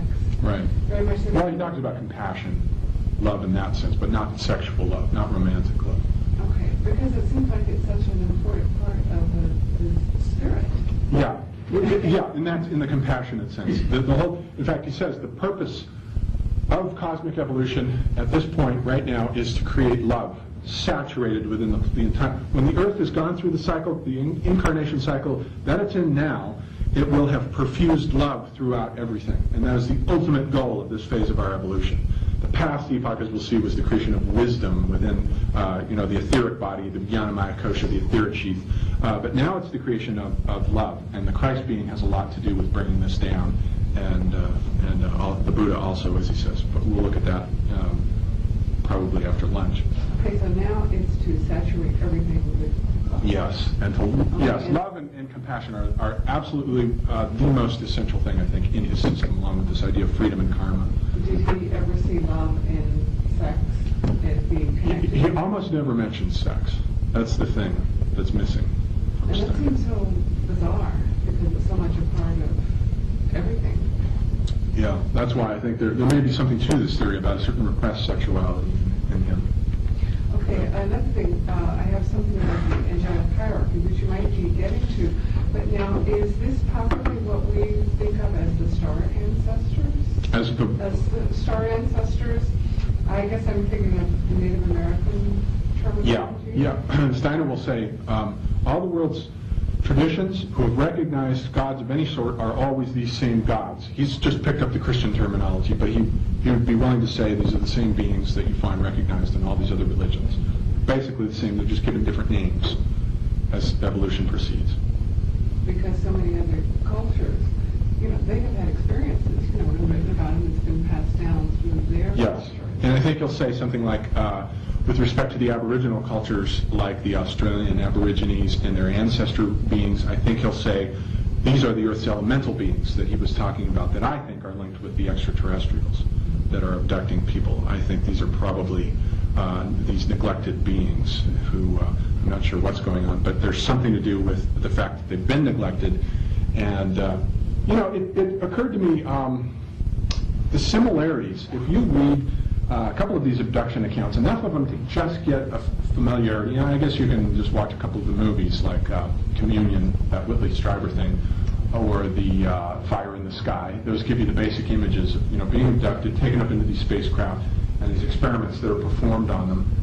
What I noticed when I thought about those is, that sounds a lot like what shamans describe when they describe their abduction by ancestral beings who come and take them and pull their bodies apart, refill them, they sort of break the bones, they put diamonds into the bones, and they sort of do these tormenting processes to the shamanic initiates, reconstruct them, put them back together, in visionary trance, and then restore them to their community. But now they have deep shamanic powers where they can relate to this. I think there may be something similar is going on here. I think the same process that was happening in shamanic initiation abductions are happening now in these extraterrestrial abductions. But there's a failure. There's somehow, it's not working the same way. It's as though these beings are selecting beings to become these types of shamanic healing individuals. But because our culture can't take that in and doesn't have a model for it, these individuals feel victimized, and they have no idea what's happened to them. And they just think they're victims. But I think what's happening is they're being selected by these beings for special tasks. But they don't know that because they haven't been. There's no precedent in our culture for teaching that. So I think a lot of these are just sort of abortive attempts plus the whole thing, I'm working on this in my book now, the whole thing about these genetic experiments where usually they extract DNA. They tend to extract sperm from men and eggs from women, and supposedly they're making these a lot of times these human extraterrestrial offspring. And that's a little bit, you can read that poetically and say, well, what does that mean, a human extraterrestrial offspring? Well, look at the Bible. Go back to Genesis 6, and what do you have there? You have the Nephilim. The Nephilim are these fallen angelic beings who descend to the earth because they're attracted to beautiful human women, and they mate with the human women and produce these monstrous giants who are angelic human fusions. And the positive thing is the Nephilim supposedly taught women how to beautify themselves, men how to fight, so they teach all the arts of civilization, but at the same time, they do this spiritual no-no within the Jewish system of the intermixing of man and God. Within the Hebraic system, that's a no-no. And so it's at that moment that God decides to wipe everything out. He doesn't want the divine world intermixed with the human world in the book of Genesis. And that is the reason why he sends the flood. It doesn't so much state that in the Bible. You have to go to the apocryphal text to find that. This book of Jubilees has it very clearly, and 1 Enoch is very clear about this, the reason for God's wiping out. So there is a precedent for this, and I think that these extraterrestrial beings are these angelic beings, and also the Earth's elemental creatures. And this genetic fusion sounds to me like there's a process whereby these beings are trying to fuse with us again, to try to create some kind of spiritual consciousness that will interface with us. And, they may be able to sort of change shape and take on the shape that we will, the cosmology of the universe has changed so much, as we saw last night. We don't buy this crap about angels anymore, but we will accept the idea that there may be beings from other worlds coming. They know that, and that's why they've taken on that form. But I think there are too many similarities between the mythology that's associated with extraterrestrials, UFOs, biblical imagery, and the imagery of shamanic cultures for this to be mere coincidence. It's not. It's the same thing going on in contemporary guise. So this is one of the chapters that I'm working on in my book right now is showing how this process is working itself out. And so the reason they want to connect with the physical, to join, merge with, is because of the consciousness level that we... Probably because of our lack, because of, in the Jungian sense, anything that's neglected, keeps trying to come back to get your attention. Probably just because, as Steiner will as we'll see, he says, the price that we paid for this differentiation of ego is a gradual loss of contact with the spiritual worlds, a gradual loss of relationship to spiritual beings. They've gradually been taken less and less and less seriously. And I think now this is their way now of trying to get our attention, is forcing themselves. For us to develop that more. Yes. And they're sort of mimicking our worst sort of scientific mentality of slicing things open and performing experiments on nature and torturing animals. It's almost like they're sort of doing that on us as a way of gaining our attention and saying, look, this is what you're doing to nature. There are some ecological dimensions involved with this too. Some of these people say that these beings come and give them apocalyptic visions about floods and things that will happen if we continue spoiling and disrupting the Earth's ecological systems. So I think they probably are. These things are really happening, and I think we should take them seriously. And one other thing, if they're trying to awaken that in us, then are they not also reaching for the inferior function with it? That I don't know. Possibly. I'm not sure. I'm not sure either. Yeah. Just throwing that out. It's a good possibility. One other question is, how did Steiner tap into reading the supposed past lives I didn't quite understand that. No, I don't understand either. It's an ability that he claims he had, that he just developed, but he says anyone can develop it. And I've only come across a few passages where he gives these specific exercises for developing it, and I just don't understand it at all. One of them was something to the effect of, let's say you want to remember, to find out what the karmic connection was between something mundane to you that happened yesterday. I'll say, all right, sit down and visualize what happened to you yesterday and think about it. I mean, just really visualize it in your mind and reconstruct it in your mind, be very clear and vivid about it, and then go to bed that night. As you go to bed that night, your astral body will begin working on it. processing it. You wake up the next day, then you sort of check on it, and you think about it again, go about your business. The next night, the astral body will then imprint this into the etheric body. The etheric body will work on it. So after a few days of this process, it sinks into the etheric body, and then gradually, he says, it should eventually occur to you what the karmic connection was to a past life. And he says sometimes you have to be persistent about it and keep doing it, because it's not going to work at first. He says you have to do it over and over and over again until you teach your etheric body how to begin accessing these memories. He may be right about that. I don't have the time to try that, but he may be right about it. But it does remind me of Stan Groff's holotropic thing, where these people are dropping down into the sort of holotropic realm, and some of them are retrieving memories of past lives. So maybe there's something to it in that respect. But I don't think he's getting these things. If he is seeing into these past lives, I think it's just this, shamanic ability that he has to just perceive this. The rest of us will have to do all this work to get into that it doesn't come so easily to. But I think in his case, these are just intuitive flashes.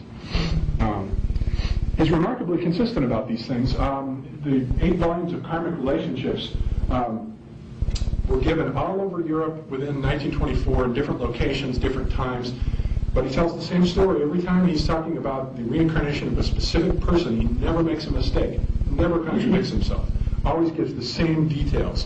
And there's a lot of them to remember. I mean, a lot of them. So, I don't know. I'm curious about this Hermetic astrology and seeing if there's indeed any relationship between death charts and birth charts. And what do you mean by a death chart?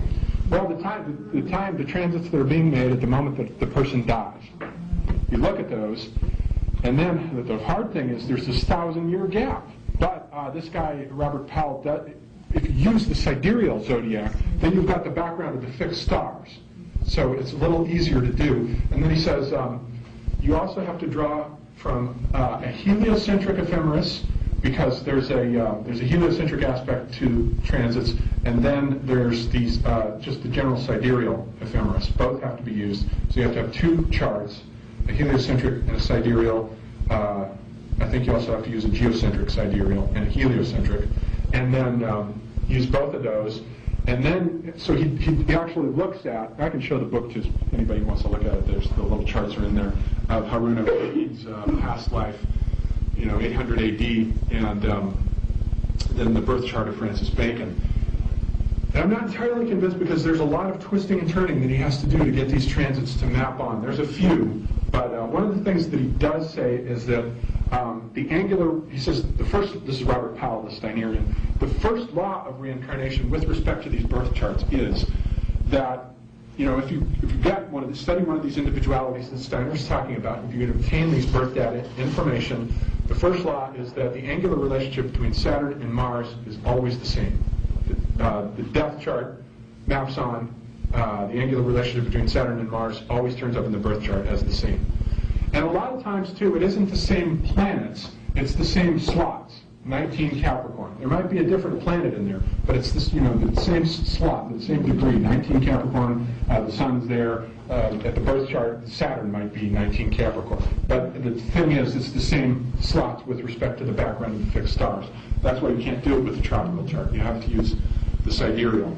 Okay, so it might be in a different house, but it's in the same... Same with relationship to the zodiac.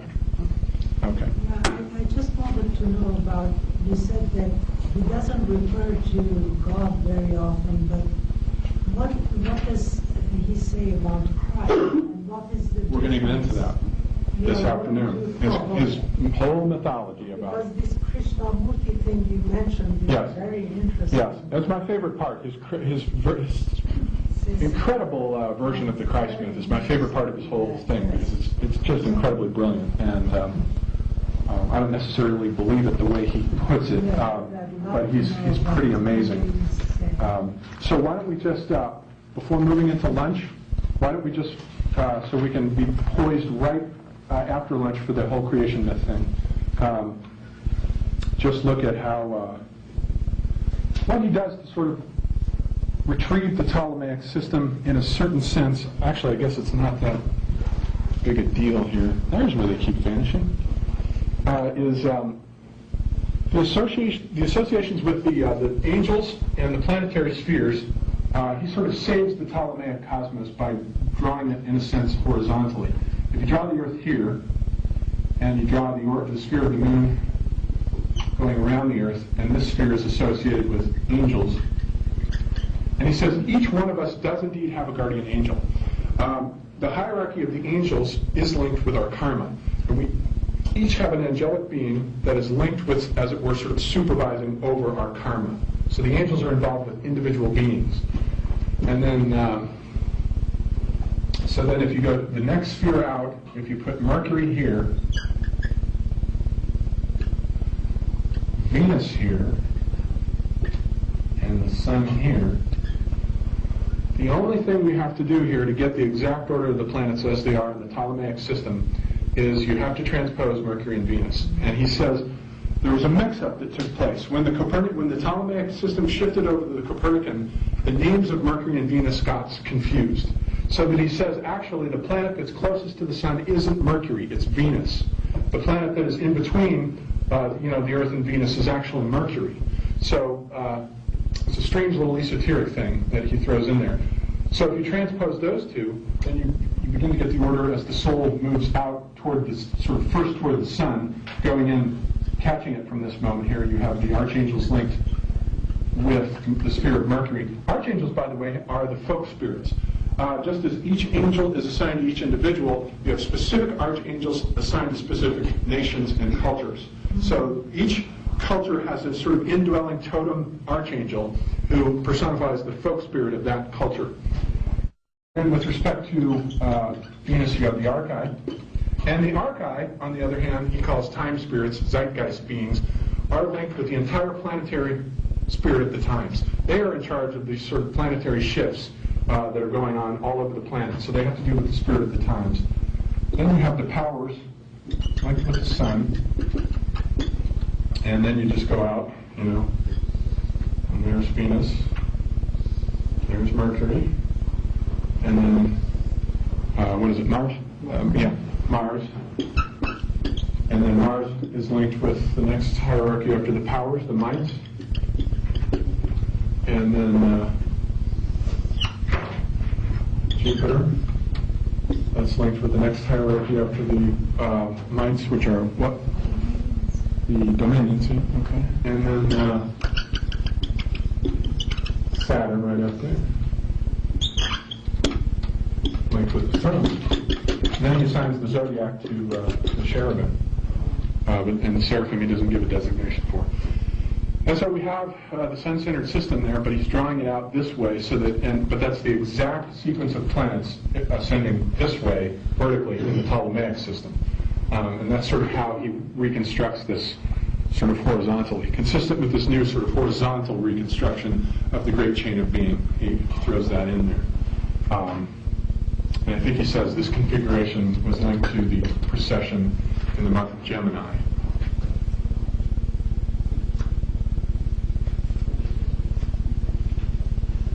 So the angels do not have a physical body, like when you say that No, they don't they're have connected with the, right. with the sun, and you think of the blazing heat there. Right. They're it's an energy. Yes, they're not even that. They're just within the spiritual dimension that's in the sun.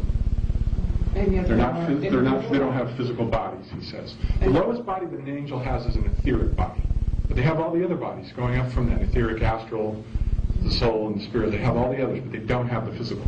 And they have an individual like a consciousness for each Yes, one? yes, right. More of that will become clear as we look at the creation myth. And we'll see how everything evolves out of that. And it'll become clearer, the powers that they have and how everything works. The key thing about, as we'll see, just to give a sort of preview of it, is that Steiner's model of the great chain of being is an evolutionary model in the sense that everyone is in process of moving up into the next hierarchy. So that it turns out he has these planetary epochs which precede the Earth epoch. He says, just as we have reincarnated the Earth/solar system, really when he says the Earth, he means the entire solar system, has had these previous incarnations as before that there was old moon, before that there was old sun, and before that was old Saturn. These are earlier incarnations. And within each of these incarnations, the beings right now who are angels within the Earth epoch were human during the moon period. And the beings who are now archangels were human during the sun period. The beings who are now archi were human during the Saturn period.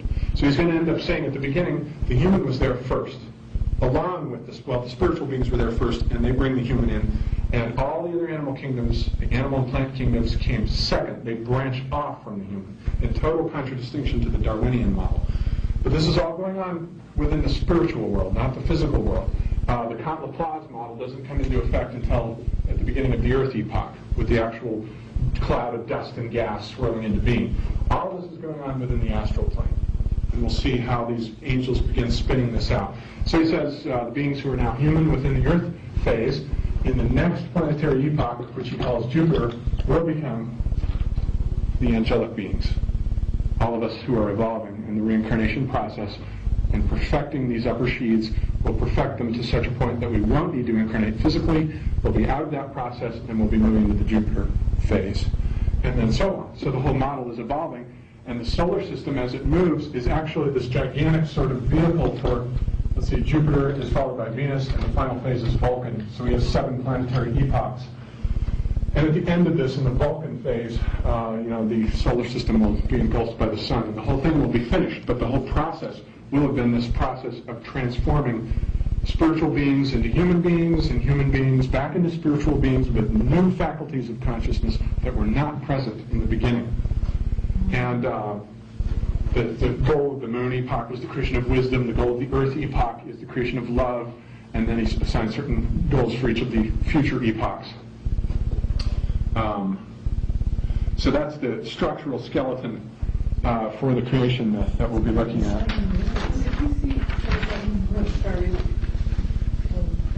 What brought us to the Saturn process? As we'll see, he just says that the beings that were there to begin with were the upper hierarchies. Well, all the hierarchies were there, I believe, but particularly the beings that are at the top, seraphim and cherubim, are beings left over from the formation of another solar system who have gone through the perfection process. So normally he only talks about our solar system, but really the gigantic Einsteinian model of all these other galaxies hadn't come in yet.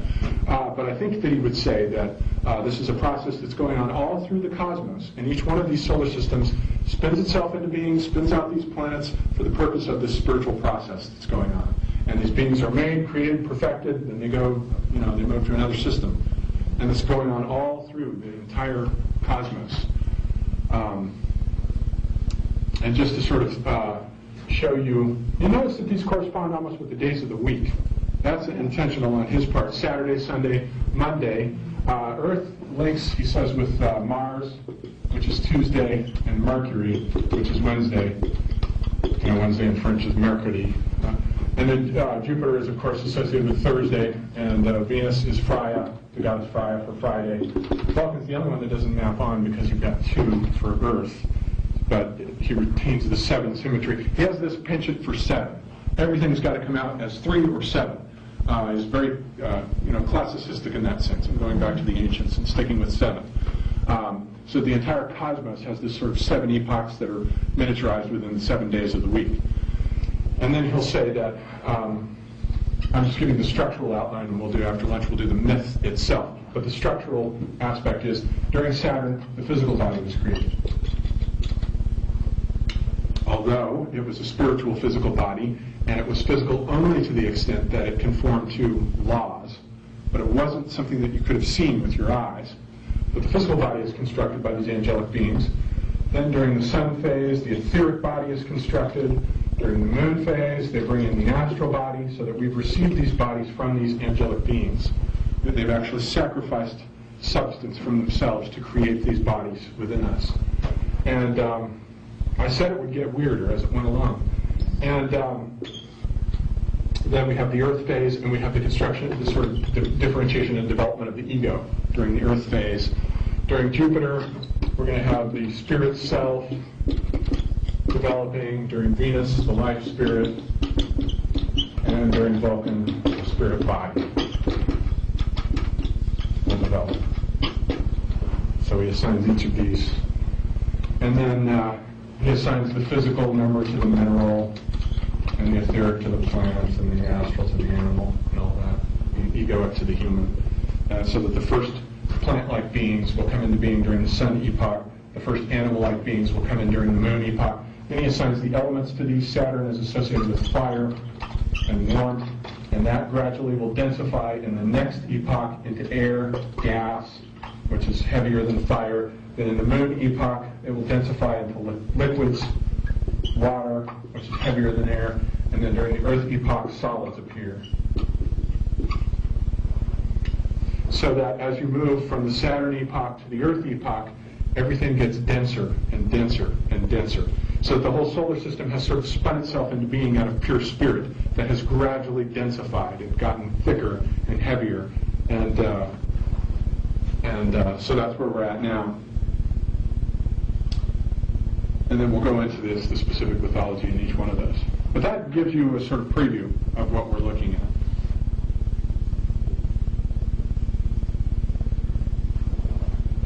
One other question that I have is that if this is happening all over the universe, solar system, fun solar system, then still in the beginning there was something that set it all in motion. Yes. Mm-hmm. These angelic beings. Pardon? These angelic beings. The angelic beings. Yes. But where did they come from? Well, he doesn't say. Other than the point about the upper hierarchies coming from another solar system. That's what I like about this myth. Can I ask one of the things? Did he say anything about the asteroid belt? Yes. And the Yes. theory that perhaps it was. What he does say, we'll see it there in the creation myth, is that it was left over from a war in heaven between the angelic beings. That's what he says about the asteroid belt, which I think is neat because I think there was a planet there. My suspicion is there was a planet where, in that asteroid belt, there's something called the Titius-Bode formula. These German mathematicians who worked out the mathematical ratios between the spacing of each of the planets is such that exactly where the asteroid belt is, there ought to be a planet. It predicts that. As you get further out, the formula gets further and further off. So it's where you get to Pluto, where it's just totally off. But it's close enough to fit the mathematical formula. And I think there probably was a planet there. We have evidence that Uranus was knocked on its side by something. That's a big damn planet. What knocked that over up onto its side? Who knows? I think there was a woman who was doing a thing where, Velikovsky had said that this comet had come in from Jupiter, and it sort of split off from Jupiter, and that this was a variation of the myth of the birth of Athena from the head of Zeus.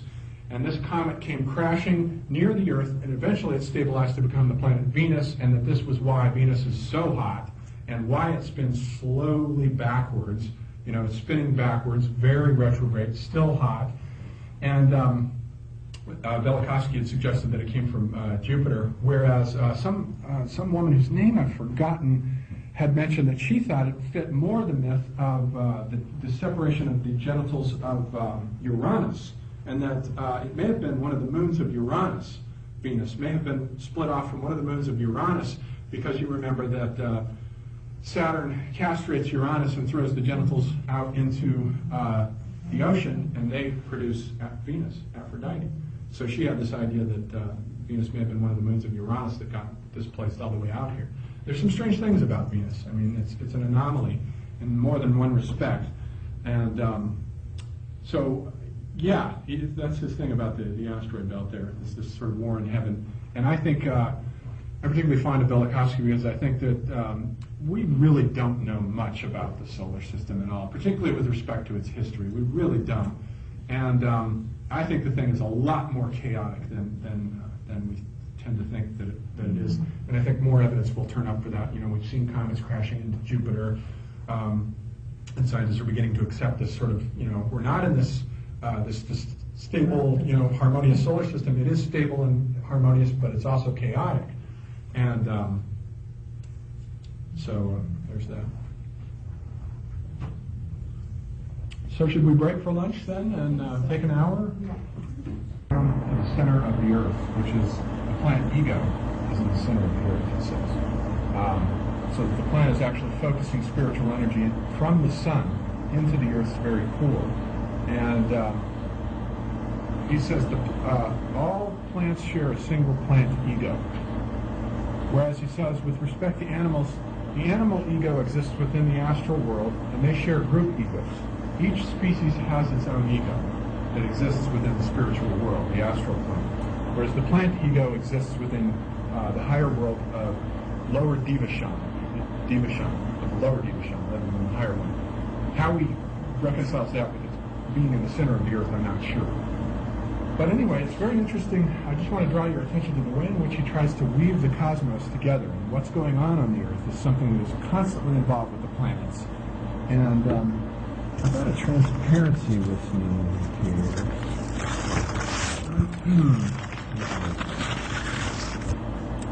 This is from William Irwin Thompson, who will end up with the model. But this is a model of the cycle of the planet Venus, and it's the configuration that Venus actually makes in the heavens as seen from the Earth represents a five-petaled geometrical shape. And so plants with five petals are normally regarded as plants of Venus because they have this configuration. And this is from his whole analysis of the fairy tale of Rapunzel, where he sees Rapunzel as a personification of the plant Rapunzel, the Rapunzel plant, which is a self-fertilizing, autogamous plant that he sees being embedded in this fairy tale, just to sort of illustrate the interrelationship between plants and planets. Sure.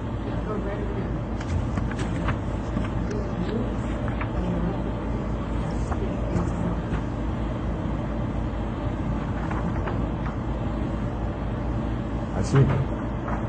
Interesting. Every 8 years it makes this little flower.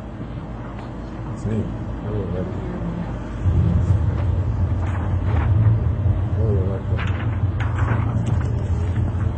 Yeah, Thompson found it in this fairy tale, in Rapunzel, as the whole story illustrates the cycle of Venus.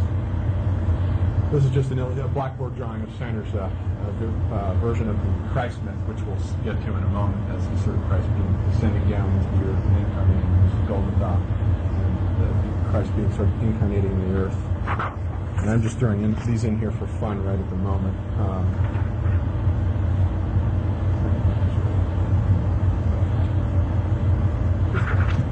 And this is his, he has a comparison between the plant and the human being, where he says human beings are essentially upside-down plants. The genitals correspond to the blossom and the flower of the plant. The brain corresponds to the roots. And his whole medical theory is developed on this, because he says, when you want to treat someone, in terms of this, he sort of divides the human into these three sections. The nervous system, the sort of nerve and sense system, is sort of centered in the head, although it's perfused through the whole body. And the torso, the mid-system, is the circulatory system, where you have the heart and the lungs corresponding to the root, the head corresponding to the root, and the torso corresponding to the stem and the leaves of the plant. And the limbs and the lower intestine, the whole metabolic system corresponds then to the leaves and the top of the plant. Such that when you get disorders in these three systems, what you want to do is prescribe the corresponding areas of the plant. For example, if you're treating, if you use chamomile flowers for the digestive tract, you'll be taking them from the petals of the chamomile for the digestive tract. Digitalis, the heart medication, is drawn from a plant, from the leaf of a plant, which is in the sort of middle. And then he says, like things like carrots are good for the head. Carrots is just pure root, and it's good for the head system. And so he developed his whole medical theory out of this, which I don't know enough about in detail to go into. There's a whole other series of books on that he wrote on his medical theory that I haven't gotten to. And then there's another one of his blackboard drawings, just sort of illustrating the tension between the spiritual world and the material world. He's very fond of using these colored chalks and the gravity of the sort of material dimension, the Ahrimanic plane, we might say, and the Luciferic world of the spirit, sort of illustrating the relationship between them. These are all things taken out of the context of specific lectures, which I'm sure would make a lot better sense if we had the whole lecture. This is from his creation myth, It's just a certain epoch, which we'll get to in a moment, illustrating that the Earth, he says the Earth was once a gigantic living beast, and it is now a sort of dead animal in many respects, but it was once alive. And then, in a sense, the Gaia hypothesis, the first thought you have is, wait a minute, isn't Gaia saying the opposite? But actually, the Gaia hypothesis has been compared to these giant trees, where the only living part of the tree is the outer part of it. Is it the cambium? Is that what it's called? The bark, and the entire core of the tree is dead. These giant trees. So the Gaia hypothesis has been compared to that with respect to the life on the Earth as the living aspect of it. And there's another vision from, as we'll see, one of his creation myths with this epoch, which we'll get to, when he has these sort of gigantic prehistoric beasts flying around. And then these will make better sense in a moment. I had intended to do these last, but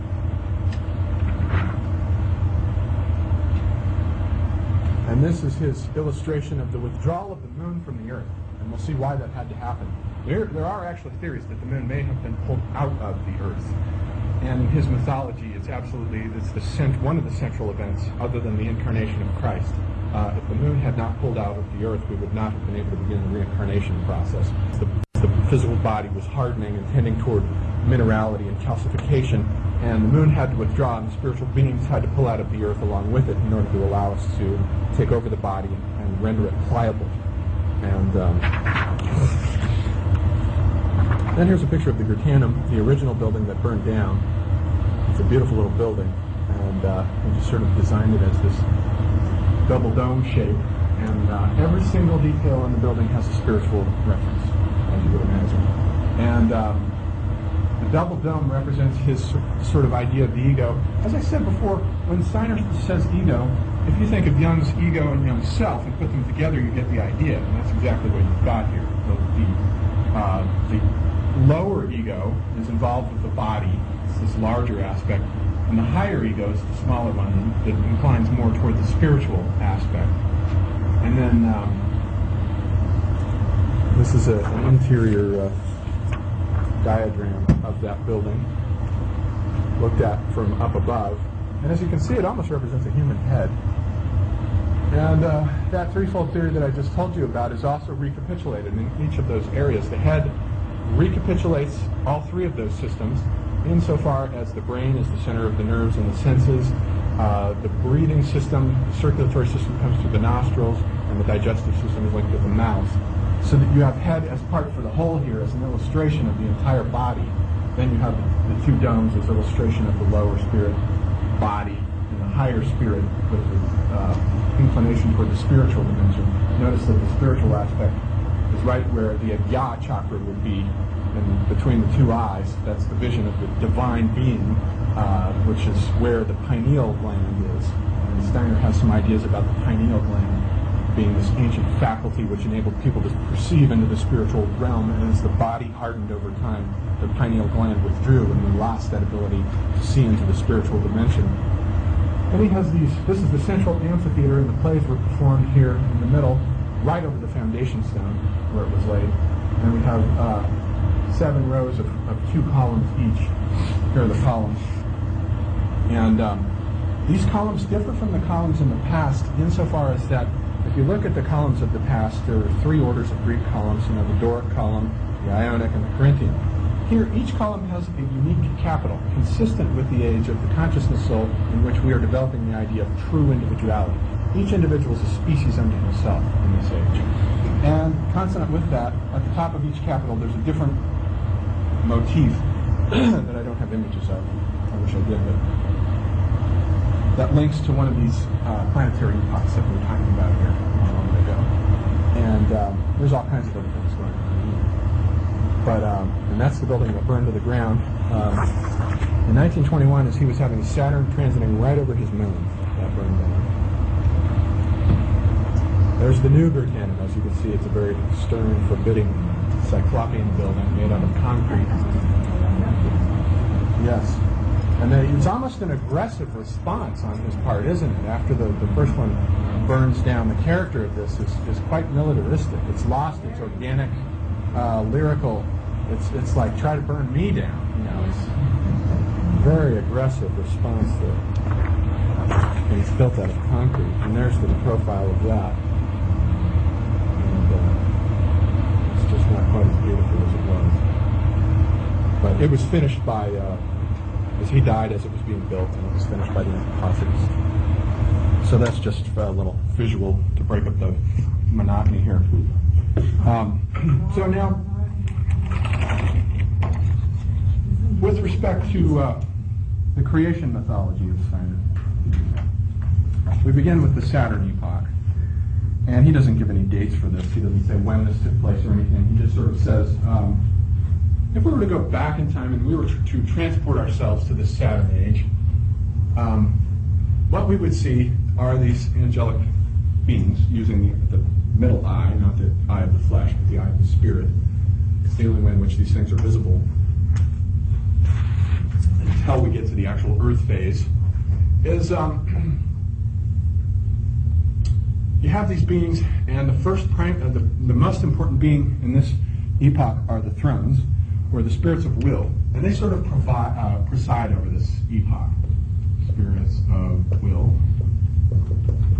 Because they sacrifice their substance, and the substance that they pour out, like a silkworm spinning out its substance, turns out to be the stuff that the human body's made out of. So they sort of pour this substance out, and they stream it out into this cosmic space. And as it comes out, the next hierarchy down, wisdom comes in, and you can sort of imagine this as this primary swirling whatever. And the spirits of wisdom then come in and stamp this thing with wisdom. So that you don't just have this mass of Schopenhauerian will to exist. You've got this intelligence that's stamped into it now. And they bring that in. And then we go down from the spirits of will, wisdom, to motion. And the spirits of motion descend into this and animate it. So now it turns into a kind of anima mundi. It's animate. Then we move down to the spirits of form who come in and they dice this thing up, carve it up, and end up producing these little eggs of warmth. And this is the birth of the physical body. And it just sort of has this strange little nucleus in it with this lower part that's warm. And inside it's just purely warmth.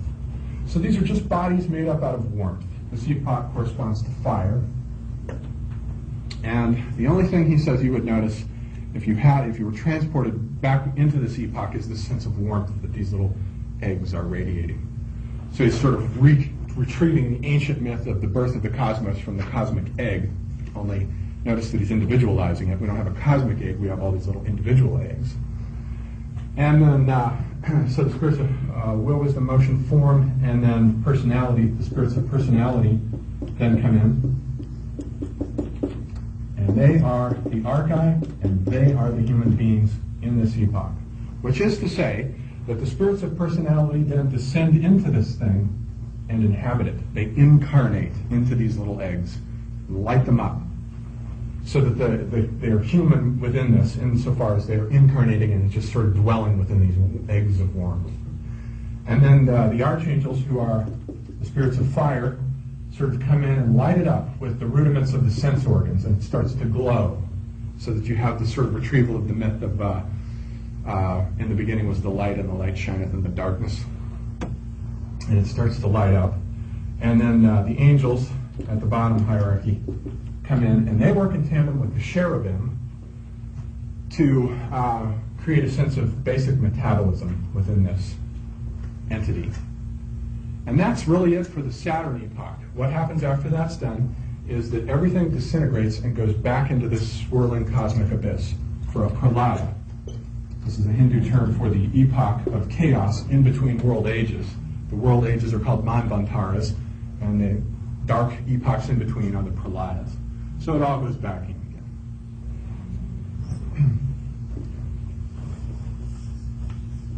So it's almost as though the memory of the cosmos is sort of preparing itself for eventually to form these things as real, solid physical structures within the physical world. But first it has to learn how to do this.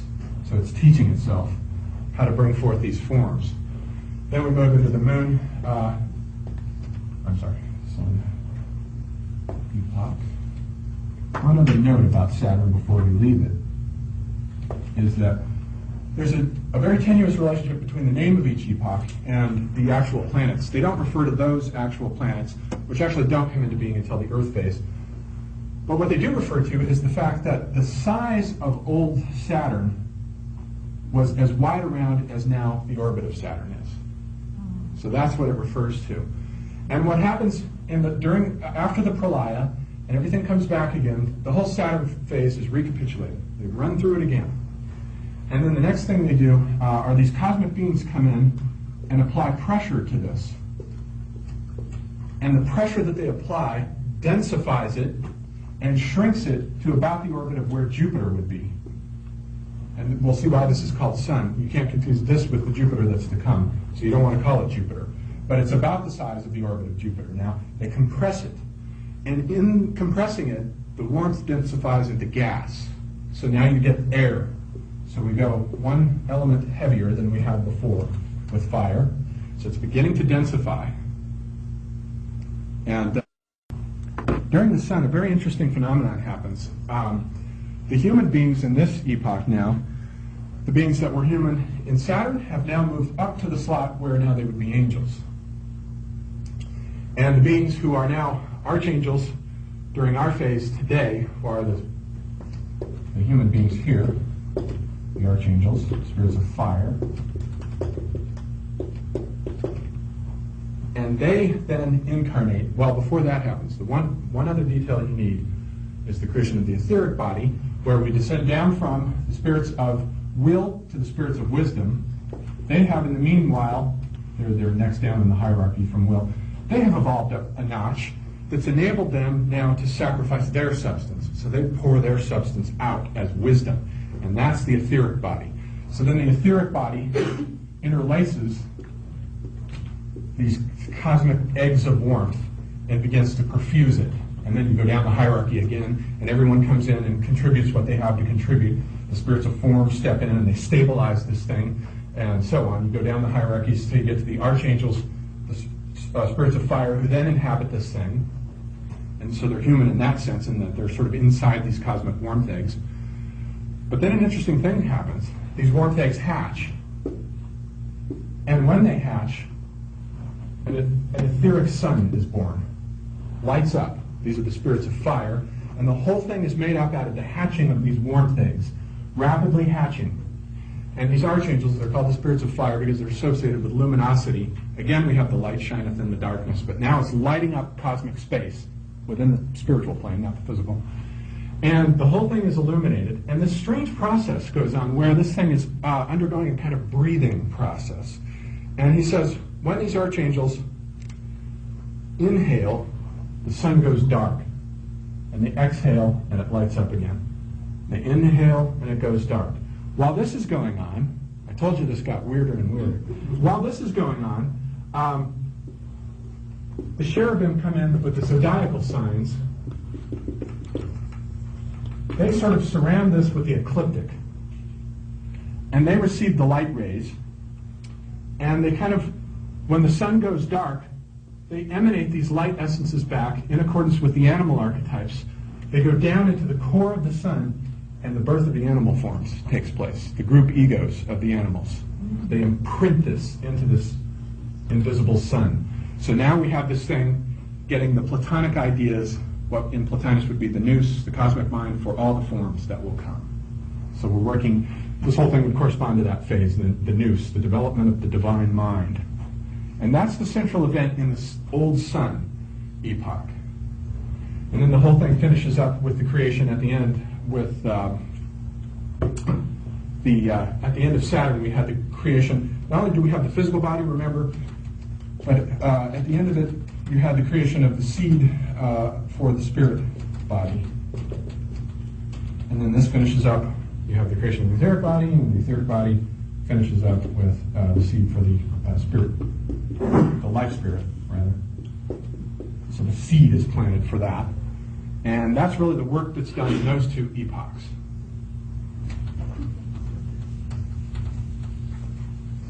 Now, moving along to the moon epoch, things get considerably more complicated. Within the moon epoch, we get a further densification that takes place.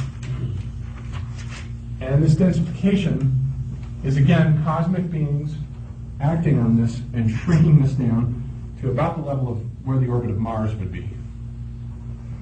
This is a old moon.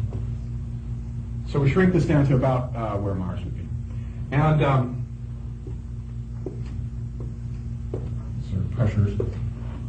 And what happens is, after this recapitulation of Saturn and the recapitulation of Sun, now the next hierarchy down from will, wisdom, motion, the spirits of motion are the next down, they have evolved up now to a point where they're able to sacrifice their spiritual substance and create the astral body. So they interweave the physical and etheric body, and it sort of looks like this. It has almost like the shape of that, the pear shape of that thing, where they have the sort of lower physical body down here, and this is all etheric up here. And this schism will be important, as we'll see in a moment, between man's lower nature and his sort of higher, more spiritual nature. So the spirits of motion work on the astral body. This thing densifies to about the orbit of Mars. And then what you get is the densification to water. And this becomes a problem. Because water now is, can we turn up the air a little bit? Because water now is such that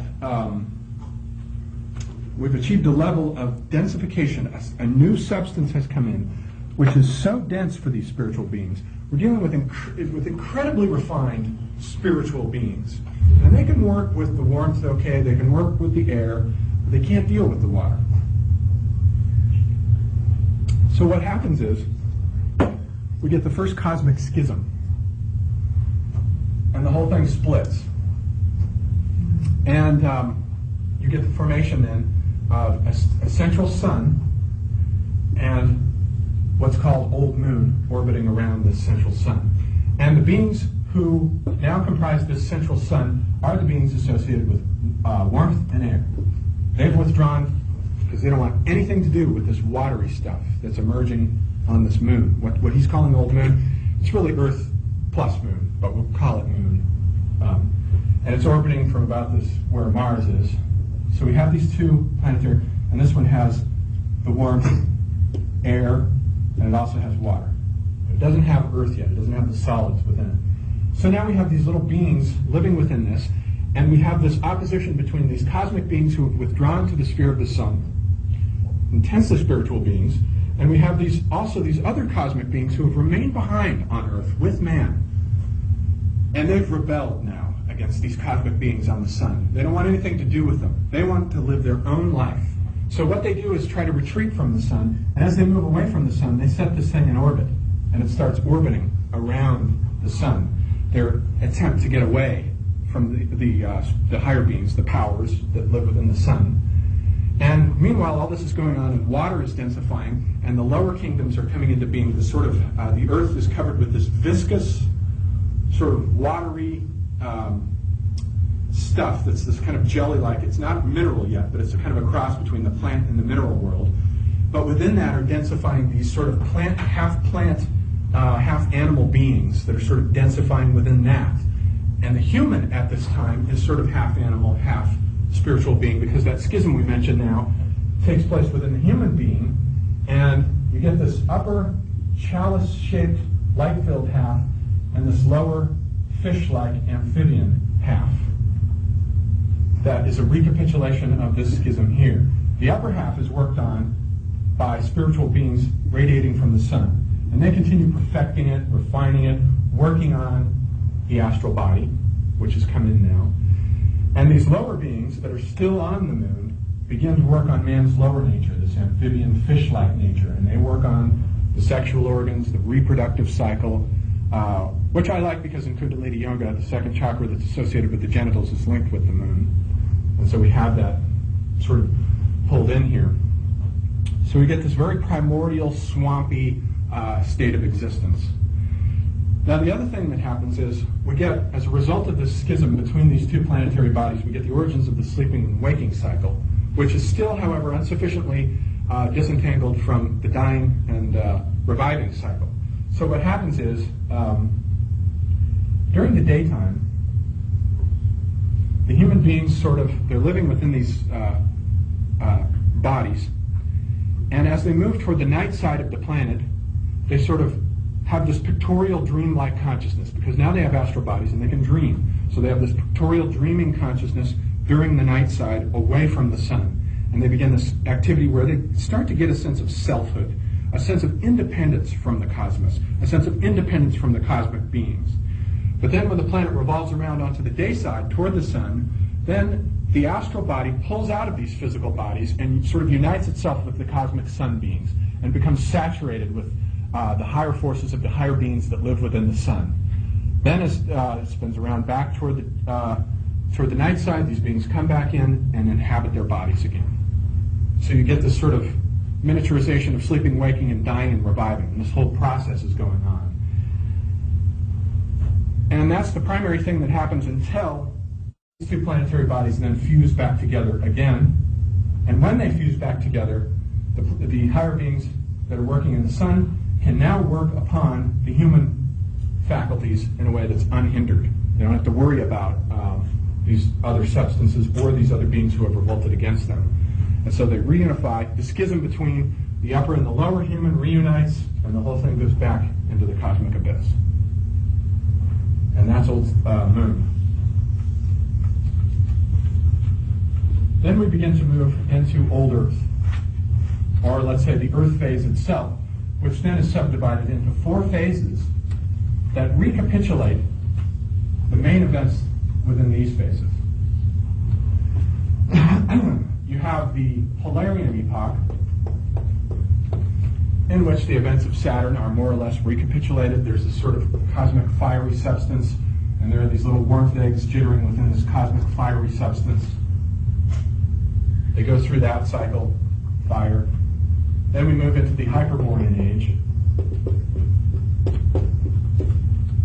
And then we get, you have the physical body, then the etheric body comes in, fire, the densification from fire to air, and so forth, and we move through close to the end of the Hyperborean age, when once again the separation of the sun from the moon takes place. And once again, these spiritual beings withdraw into the sun, and other spiritual beings remain behind with man on the earth, helping man to try to develop. But as you get the recapitulation of the sleep-wake cycle, you get this sort of weird inversion of what took place before, where during the daytime now, human beings are united with their body, but during the nighttime they leave it.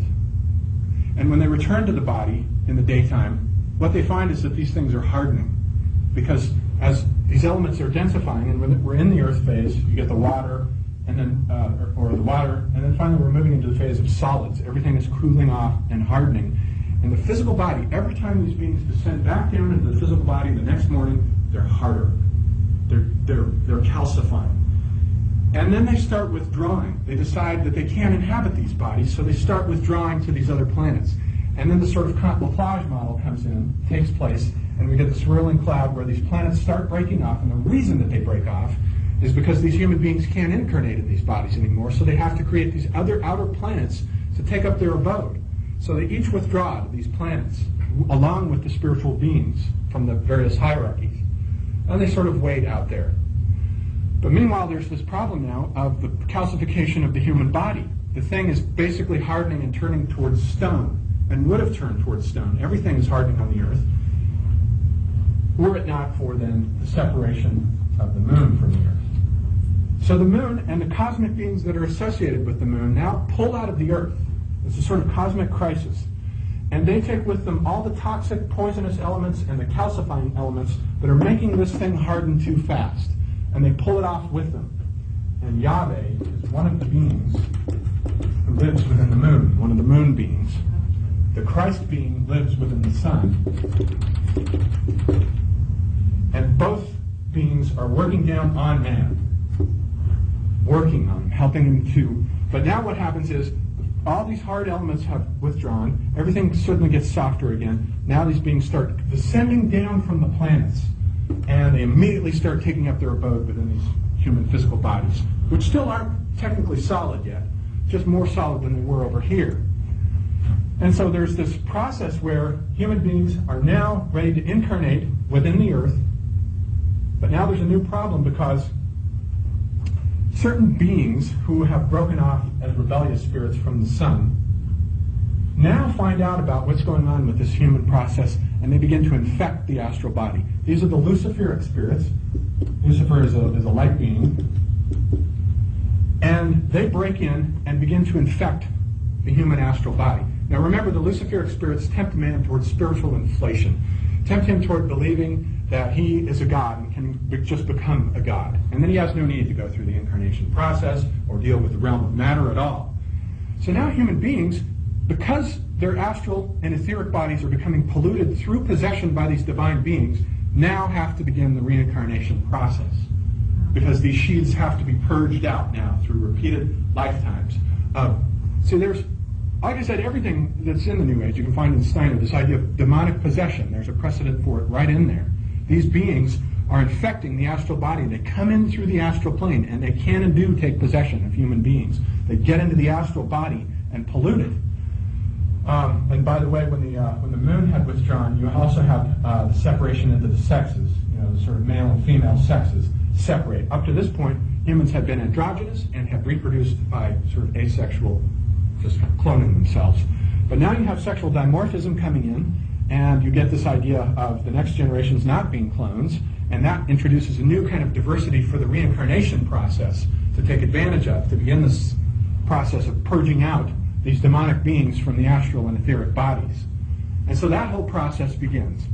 And then this now, we've moved into, I've jumped ahead, we've moved into the Lemurian epoch, which is the third Earth epoch. And all of this is sort of Steiner's version of the fall, when the moon pulls out, the schism into the sexes, and Lucifer corresponds to the temptation in the garden. The Luciferic beings come in, take possession of man's astral body, and now the reincarnation process is set moving. I'm leaving out lots and lots of information here. This is actually unbelievably complex. This is all I've actually been able to remember from this myth. That's all. That's all. You should try reading Outline of Occult Science. I had to read it something like 5 times.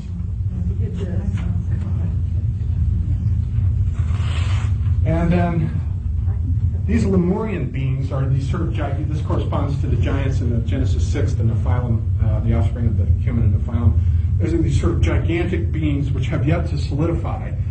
And for one reason or another, they do themselves in, and there's a catastrophe. The continent of Lemuria sinks, and then you move into the Atlantis period.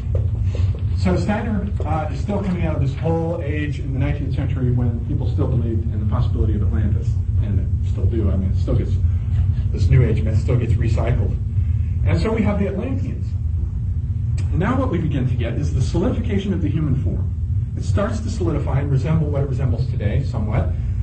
The etheric body begins to retract and slowly pulls in and becomes about coterminous with the actual physical body, so that the two have about the same shape. And then, with respect to the Atlanteans, he says they had these incredible clairvoyant abilities where they could still commune with the gods. And these avatars would descend down from the cosmic planets. They would descend down as avatars, take on human form, and teach them all the various arts, just like the Nephilim in Genesis 6. They would teach them everything, the arts of civilization. And the Atlanteans had incredible memories. They weren't very intellectual. They didn't have intellectual capacities, but they had incredible memory. And they had clairvoyant abilities where they could still see that if they were speaking with an avatar, they knew that it was an avatar before them, not just a human. And so they were working with all of this. And they had a certain kind of technology, Steiner says, where, in our technology, it's based on extraction of sort of mineral sources from the earth.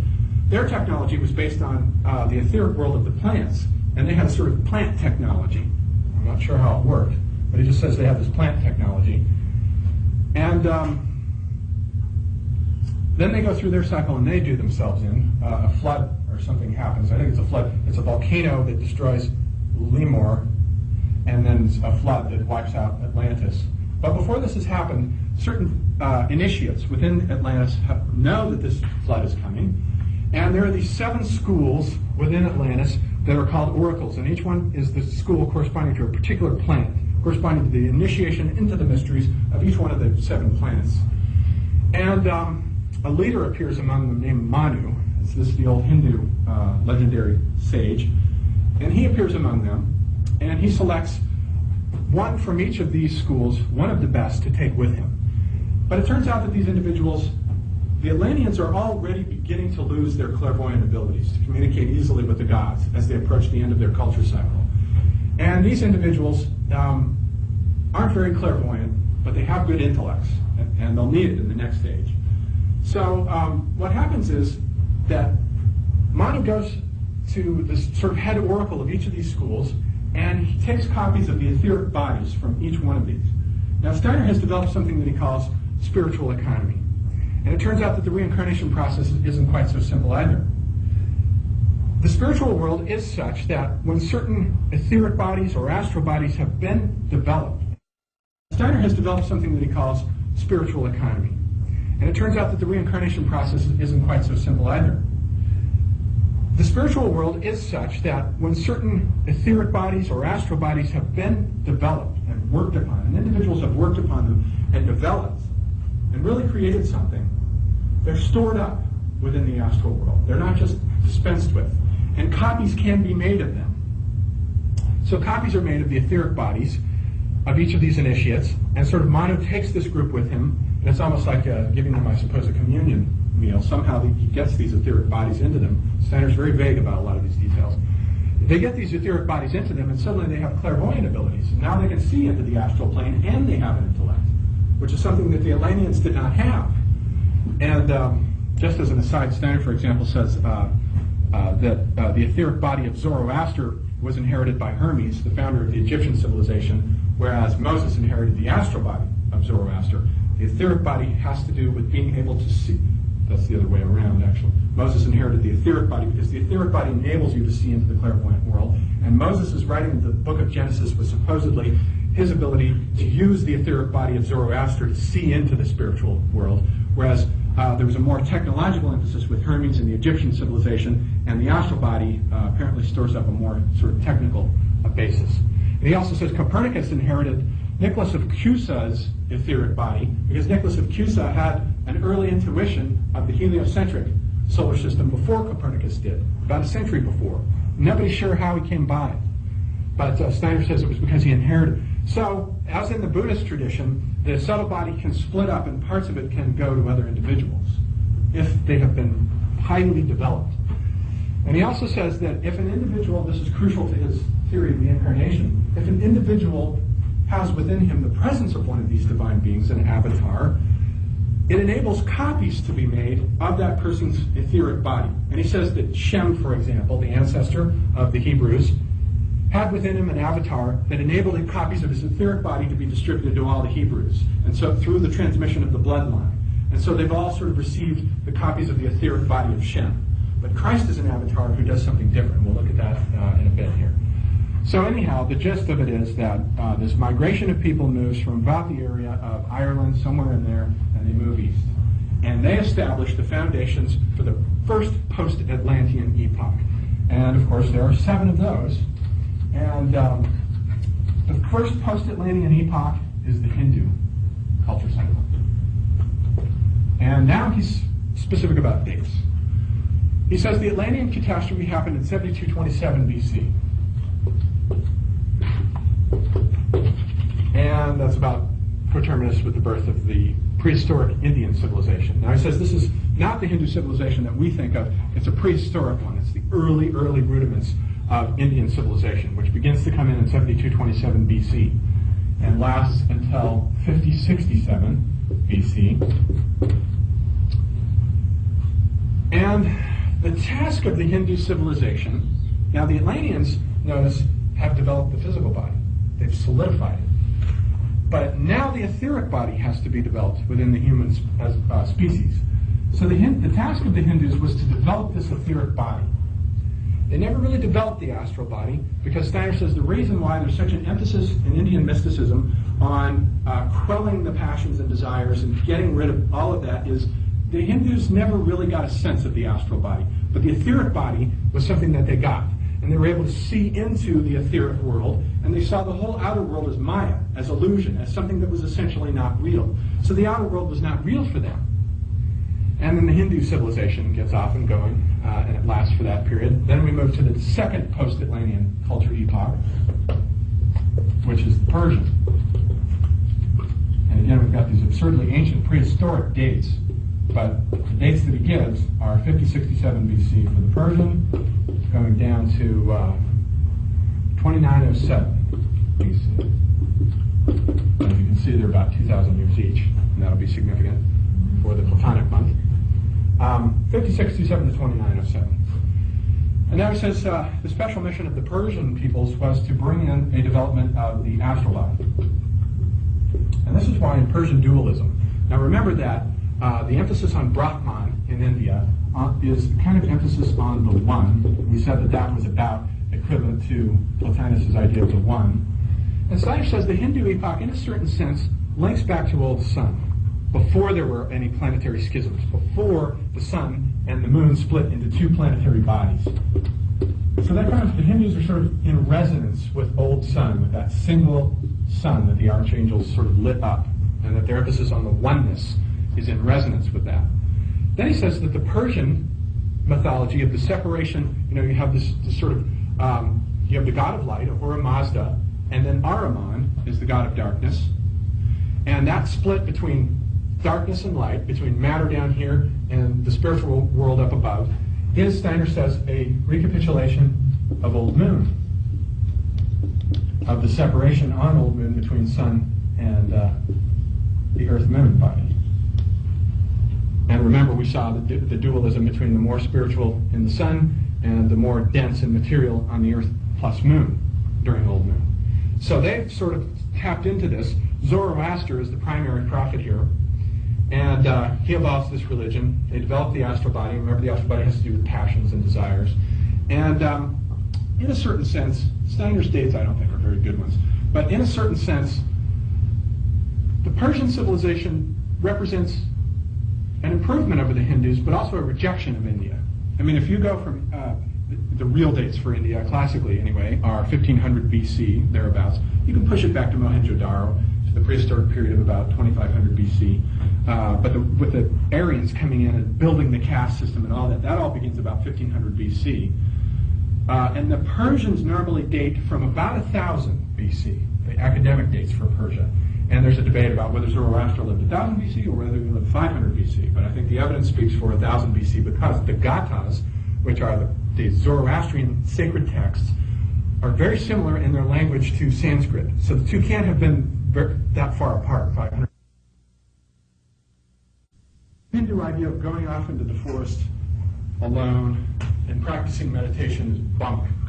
It's not something that should be done. What you need to be interested in is society and helping to improve society in its attempt at a restoration of the good. There's been this cosmic fall, the separation of light from darkness, and it is the task of us as individuals to participate within the ethical world of what Zoroaster says is the good, following right conduct, right this, right that, following those rules, and eschewing that whole Hindu idea of turning away from society. So you can already see the West is coming in here in its sort of rejection of these. Sort of, even geographically, there's the dividing line between India and Persia there. And the other thing about is there's an intentional inversion because what are asuras in India becomes, those are the devils, becomes Ahura Mazda, the god of light, the sun god. And Steiner says that the Zoroastrian worship of the sun god was really the Christ being that they were worshiping. The Christ being is the sun god, and cultures which worship sun gods were actually recognizing the Christ being. And devas, which are the Hindu divinities, are now devils in this system. The language has been intentionally inverted to sort of invert the value systems. So the Persians explicitly are rejecting the Hindu worldview. So in a certain sense, Steiner's got this right from that perspective. Then we get into the Egyptian civilization, which is the third post-Atlantean epoch. And of course, the Egyptian civilization, as we know, is much older than the Hindu, and so much of what we know about India can be documented as having been originated in Egypt, so that Egypt should be first. But even before Egypt, of course, we ought to have Sumer. There's a lot that the Egyptians have borrowed from the Sumerians, but nobody knew about the Sumerians yet. And so we have the Egypto-Chaldean civilization coming in here at 2907 BC, which is about right, actually, 3000 BC for the Egyptian civilization. That date's about correct. And that goes, what is my date for that? 747 BC. So that's the Egyptian civilization. And then he says that the trinity of Osiris, Horus, and Isis are a linkage back to the Lemurian epoch when you had the separation of the moon from the earth. And you already had, remember, the separation in the old moon epoch of the earth from the moon, which the Persians were recapitulating. So the Egyptians are in resonance with this threefold, these three planetary, this trifold model that dates from the period of the Lemurian epoch that we saw.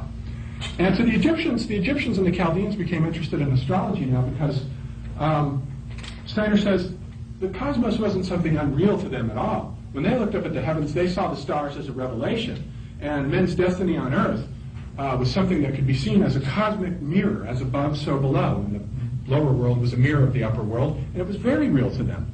So there's a gradual way in which, as we move through these civilizations, there's this gradual fall away from the spiritual world. Man is slowly, civilization by civilization, losing the ability to connect easily with the world of the gods and the divine, but is simultaneously developing abilities that gradually lead to mastery over the physical plane. The Egyptians have certain technological abilities that neither the Persians nor the Hindus had. So they have, but on the other hand, it's worth noting that the way in which the Egyptian society worked was the entire society was a gigantic living necropolis. For the Egyptians, the afterworld was the primary thing. They really were in touch with the whole idea of the afterlife and the astral plane. And as we'll see in Spangler, the primary idea of Egyptian civilization is this idea of the soul's judgment at the moment of death. So Osiris becomes this god who becomes lord of the astral plane, but he doesn't conquer the physical plane the way Christ does when sort of Christ is resurrected and becomes master of all the worlds. But Osiris becomes the lord of the dead and the lord of the astral plane. So that's the Egypto-Chaldean civilization. And then finally we get to the fourth post-Atlantean epoch, which is the Greco-Roman epoch. Now, if we draw this out in the shape of a V, and we put the first epoch here, the Hindu, and then the second here, the Persian, and the third, the Egyptian. Then we have the Greco-Roman down here as the sort of nadir of this fall away from the spiritual world. We are right here, the fifth post-Atlantean epoch. That's us. There will be a sixth, which will actually be the Russians, according to both Spangler and Steiner agree that the future belongs to Russia. Russia will be the next great civilization cycle. And I think it's interesting that both men agreed on that, but probably didn't agree. Spangler would have hated Steiner's writings. And I know Steiner read Spangler, but probably didn't think much of him. And the seventh will belong to a reborn American culture. And the dates for these just go, every 2,000 years. So that we have 747 BC for the Greco-Roman period going up to 1413 AD. Our period begins 1413 AD and goes up to 3573, I think. What do you mean by our period, please? This is the period of the consciousness soul. This, in terms of our astral bodies, we had what we have here, Hindus, etheric. Persian was astral, remember? The Egyptian developed the sentient soul. That's what I forgot to mention.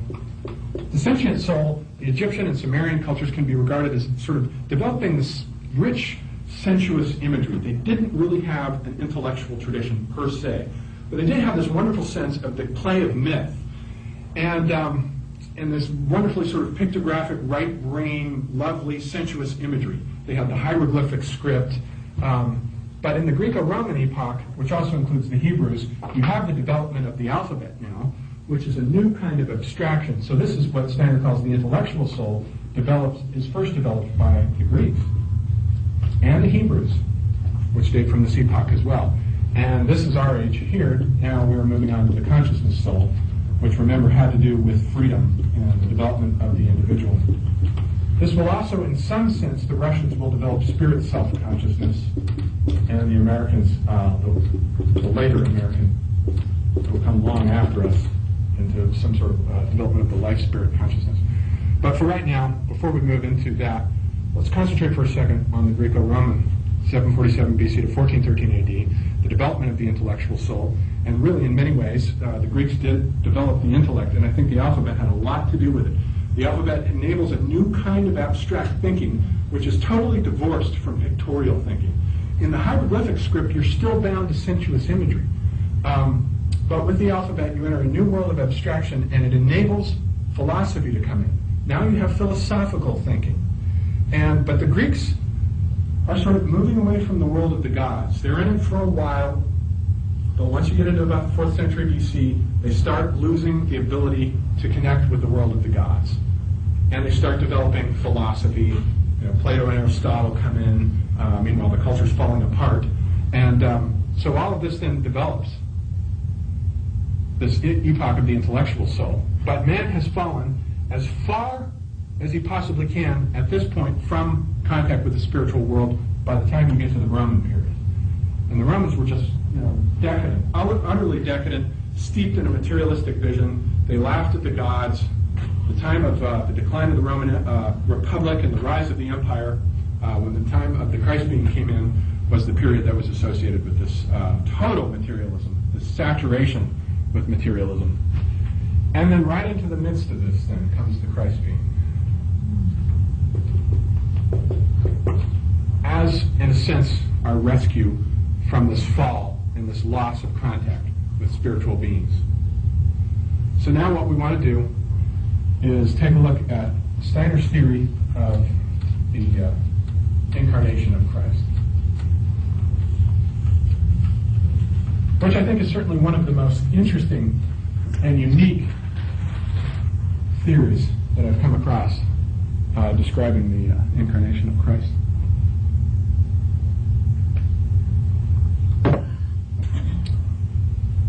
The starting point of this is sort of, now remember that Christ is this sort of, just to give a step back for a second and give an overview, what does Steiner mean by the incarnation of Christ?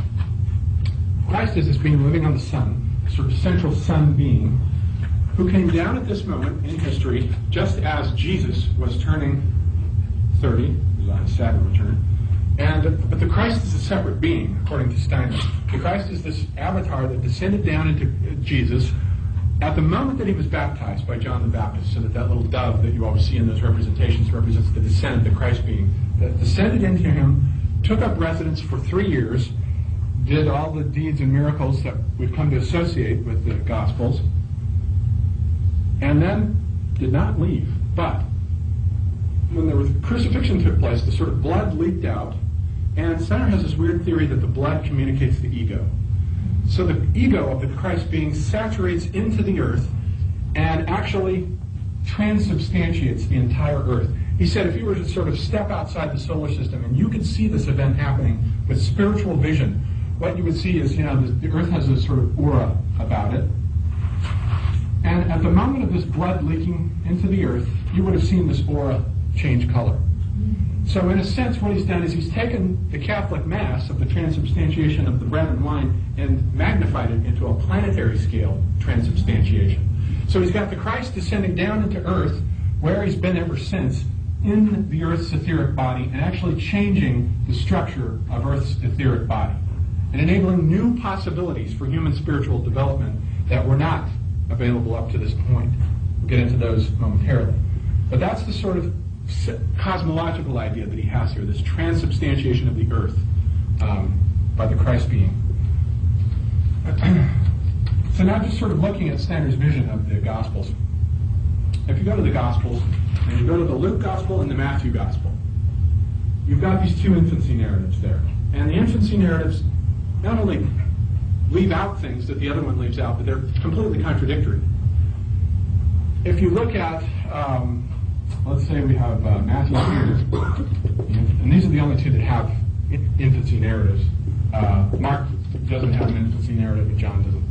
Mark is the oldest, John is the most recent. I think they were written in the order of Mark. These two are about the same time, and then John was written. But the infancy narrative in Matthew, for example, the Annunciation of Gabriel descends and announces to Joseph. The Annunciation in Luke descends and announces to Mary.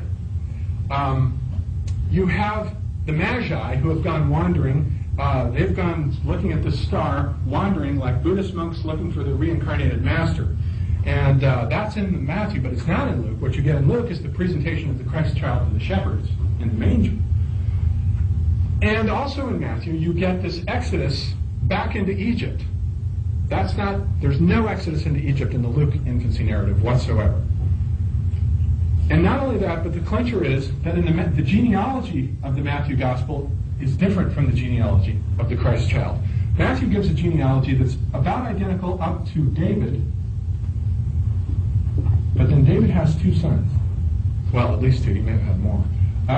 But the Matthew Gospel traces it through Solomon, the descent of the Jesus child through Solomon. Solomon was the sort of warrior king. David had another son named Nathan, and the Luke Gospel traces the genealogy through Nathan, who was the priest king, or rather the priestly version. Now this is interesting. What Steiner's going to end up saying is there were two different Jesus children. And there is a precedent for this idea. It seems rather bizarre until you recall that in fact, when the Nag Hammadi library was dug up, and the writings about the Essenes were dug up, they expected two messiahs to come, not one. The Essenes thought that there would be a priestly messiah who would come, and there would be a warrior messiah who would come. So this idea of the expectation of a dual messiah does have historical precedent. And so Steiner's theory doesn't seem quite as bizarre in light of that recent discovery, a few decades ago. So he ends up saying there are two Jesus children. The odd thing is that, you have two Josephs and two Marys, but leaving that aside, you have, the births don't take place at the same time, though. They're separated by about a year. So you have the sort of Solomon Jesus and the Nathan Jesus. And the other thing is that in the Luke Gospel, the Nathan Jesus, at about the age of 12, suddenly shows up. The parents lose him. They're probably shopping in the mall. And they come back and they find him, where's little Jesus? And there he is in the temple instructing everyone, giving them these lessons, and they're shocked. They're like, what the hell is going on here? This isn't the Jesus boy we know. How did he suddenly get so smart? Well, what we're going to find is he got so smart because, before we get to that, Zarathustra has reincarnated, his ego has reincarnated into the Jesus Solomon. So, and that's what led the Magi there. They were looking for the reincarnation of Zoroaster, their master, and that's what led them to this. So you have that. Then you have the ego of the Jesus boy, the Nathan Jesus boy, had never before appeared on the earth and was a bit awkward and would have been sort of regarded as retarded or a handicapped child.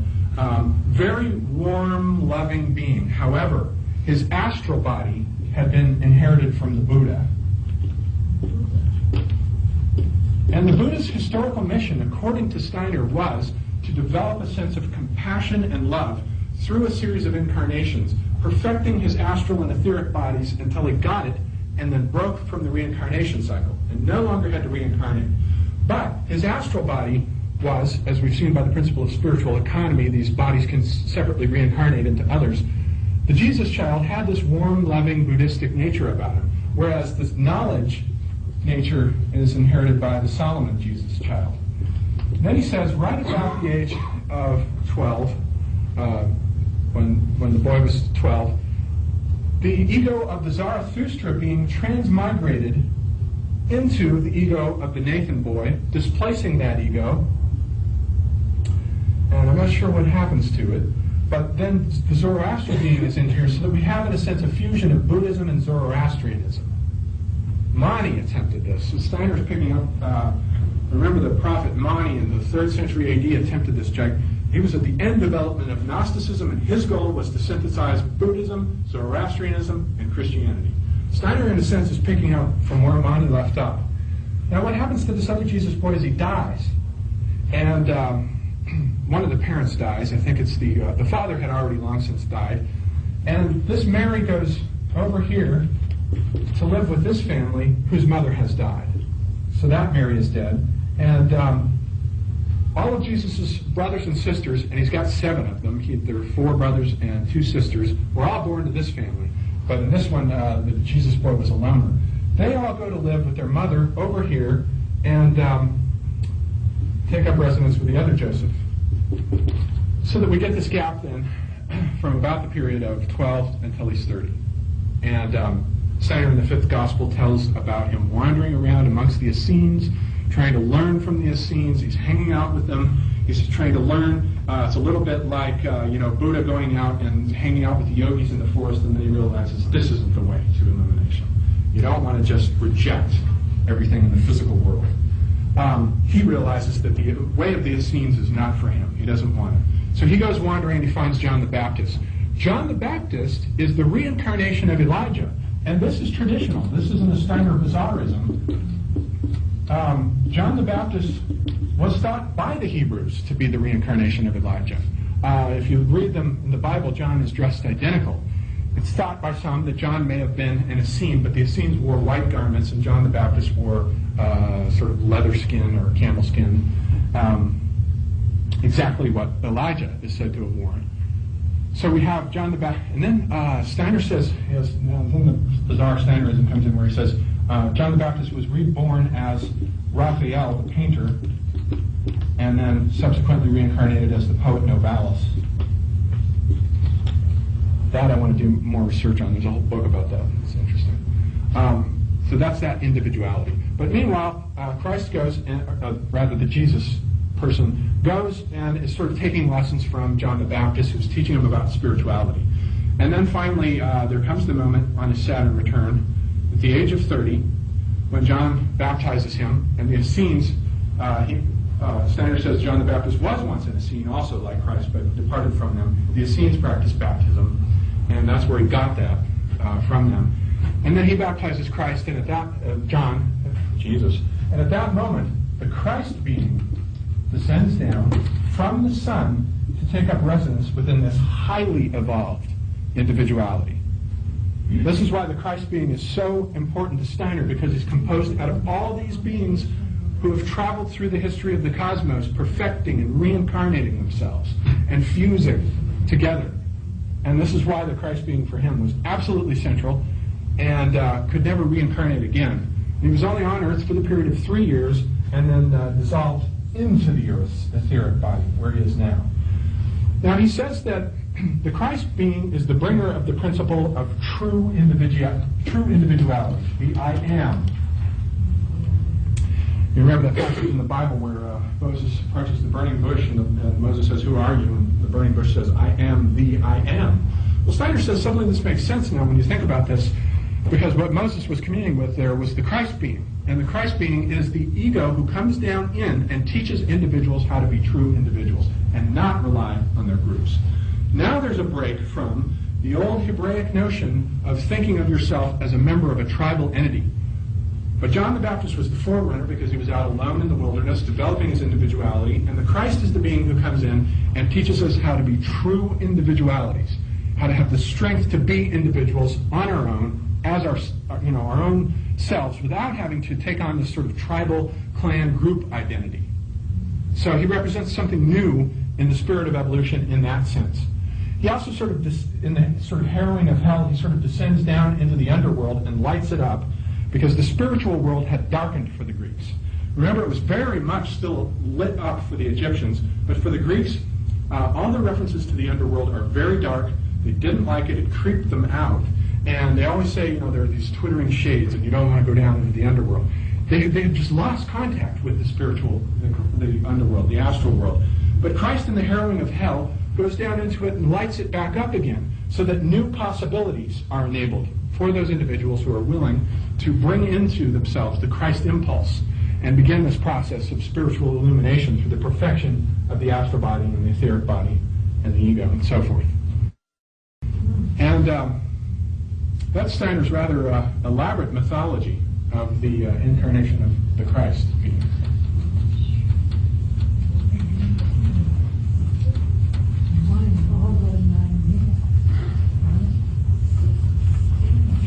I'm amazed that I remembered most of it. Fascinating. Does anyone else accept this theory, or No, nobody outside of anthroposophy. It's totally unique, right? Yes, yes. So this is why he didn't accept Krishnamurti as being. Exactly right. Yes. But what about the Jesus soul? Now he's speaking about the Christ being. Right. But then there is the Jesus, or that gets, I suppose, that transforms once the Christ being comes into I think the so, Jesus yes. body. I think so. But the Right. Jesus was the Zoroaster. The Jesus Right. ego you're talking about was. Yeah. Which ego are we talking about? The Nathan Boy backward Right. ego, which had been displaced into the astral plane Right, once right. Zoroaster transmigrates into him. And then you have that. And then when the Christ being comes down into the Zoroaster ego, I have a feeling that gets displaced in turn into the astral world. And then you just have this sort of Christ being. So that's that mythology. And then just to finish up with Steiner, we're just about done here, is just the epoch of the consciousness soul then, which began in 1413 AD, represented something new with respect to the fact that Christ has been now but a part of the earth, the spirit of the earth, as it were, in all those intervening centuries. And the development of Christianity over those centuries actually recapitulates the development of it from etheric to astral to physical. But in 1413, men began to have a new style of thinking in Northern Europe, where prior to this time, when individuals had thoughts, they didn't think that they originated the thoughts. They thought that divine beings had come down into them and inspired them with these thoughts. And Steiner says that about 1413, what happens is, as you move into this new epoch of Northern European civilization, men began to think their own thoughts and began to divorce themselves once again from the spiritual world and develop their own thoughts and begin to use the consciousness soul, which has to do with the will, to apply it to the sensory world to attain mastery over it through all of this development of technology that we've had. So the whole epoch of the consciousness soul has been this dedicated to this total divorce from the spiritual world. We've forgotten about the gods, but in the meantime, we've used our concept of individuality and developed it, and now we have the myth of respect for the individual, which is something quite unique in the West. And now we have this idea of mastery over the physical world with these machines. But now, of course, as everyone knows, that's flipping into a problem with all these ecological problems. But Steiner said that the next, the event, remember, that I made reference to about the Archangel Michael, brings us to our sort of culminating point. Steiner says that in about 1879,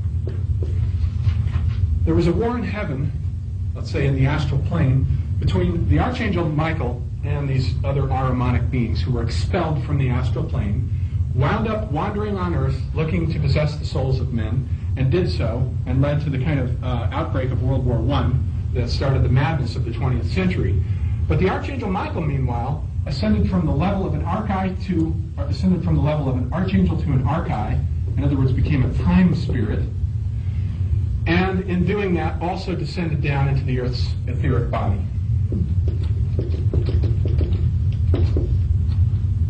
And in doing so, the second 1,000 years of the epoch of the consciousness soul will be now the beginning of what Steiner calls the Michaelic age, which is the beginning now of the turning back to the spiritual world with Michael as a personification of, he's the archangel who rules over intelligence.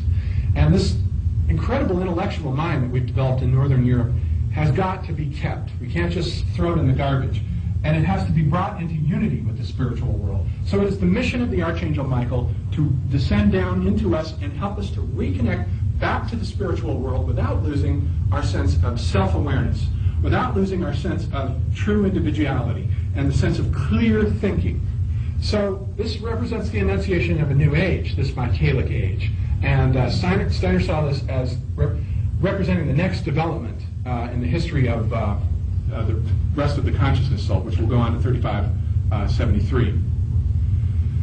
And just one final note about that is that those epochs that go every 2,000 years are correlated with the Platonic months that have to do with the precession of the equinoxes, but they overlap, they stride. In other words, you have Cancer, the month of Cancer being, everybody calibrates it a little bit differently, but if you say 8,000 to 6,000, and we had the Hindus come in, the Hindu culture epoch dates from 7227 BC to, what did I say, what was it, 5067. You can see how it overlaps with both Cancer and Gemini. If you round it off, it's 6,000 to 4,000. So that it has a sort of 7,000 picks up the last 1,000 years of the Cancer epoch, and 5,000 moves into the first 1,000 years of the Gemini epoch. So his cultural epochs straddle each of these Platonic months, so that each one of those cultures has sort of one foot in both of these ages as you go along the way. So he was very conscious about this, because individuals reincarnate every 1,000 years, 2,000 years for bisexuality, and it's linked in with this precession of the equinoxes. And then he has these sub-epochs that are linked with archangels. The age of the Archangel Michael, which will last about 370 years or so, was preceded by the age of the Archangel Gabriel, which began right around 1500. And Gabriel is the archangel that's associated with births and heredity. And there's an awful lot of Annunciation paintings done right in this time period, between 1400 and 1500, of the Archangel Gabriel announcing to the Virgin the Annunciation of the birth of Christ. There's a lot of them in there. And then he has 7 of these angels linking every 300 years backward. They become sort of regent of these sub-epochs every 300 years. So the previous Michael age would have been about the period of Alexander the Great and Aristotle, and that whole period of cosmopolitanism, so that our age then is in resonance with the great cosmopolitanism of that age, the age of the Hellenistic period of the Greeks. So that brings everything about full circle to where I want it to be with respect to Steiner. And that gives you a sense of the enormity and complexity of his model. It's absolutely gigantic. And how anybody could have come up with this, I just have no idea. Was he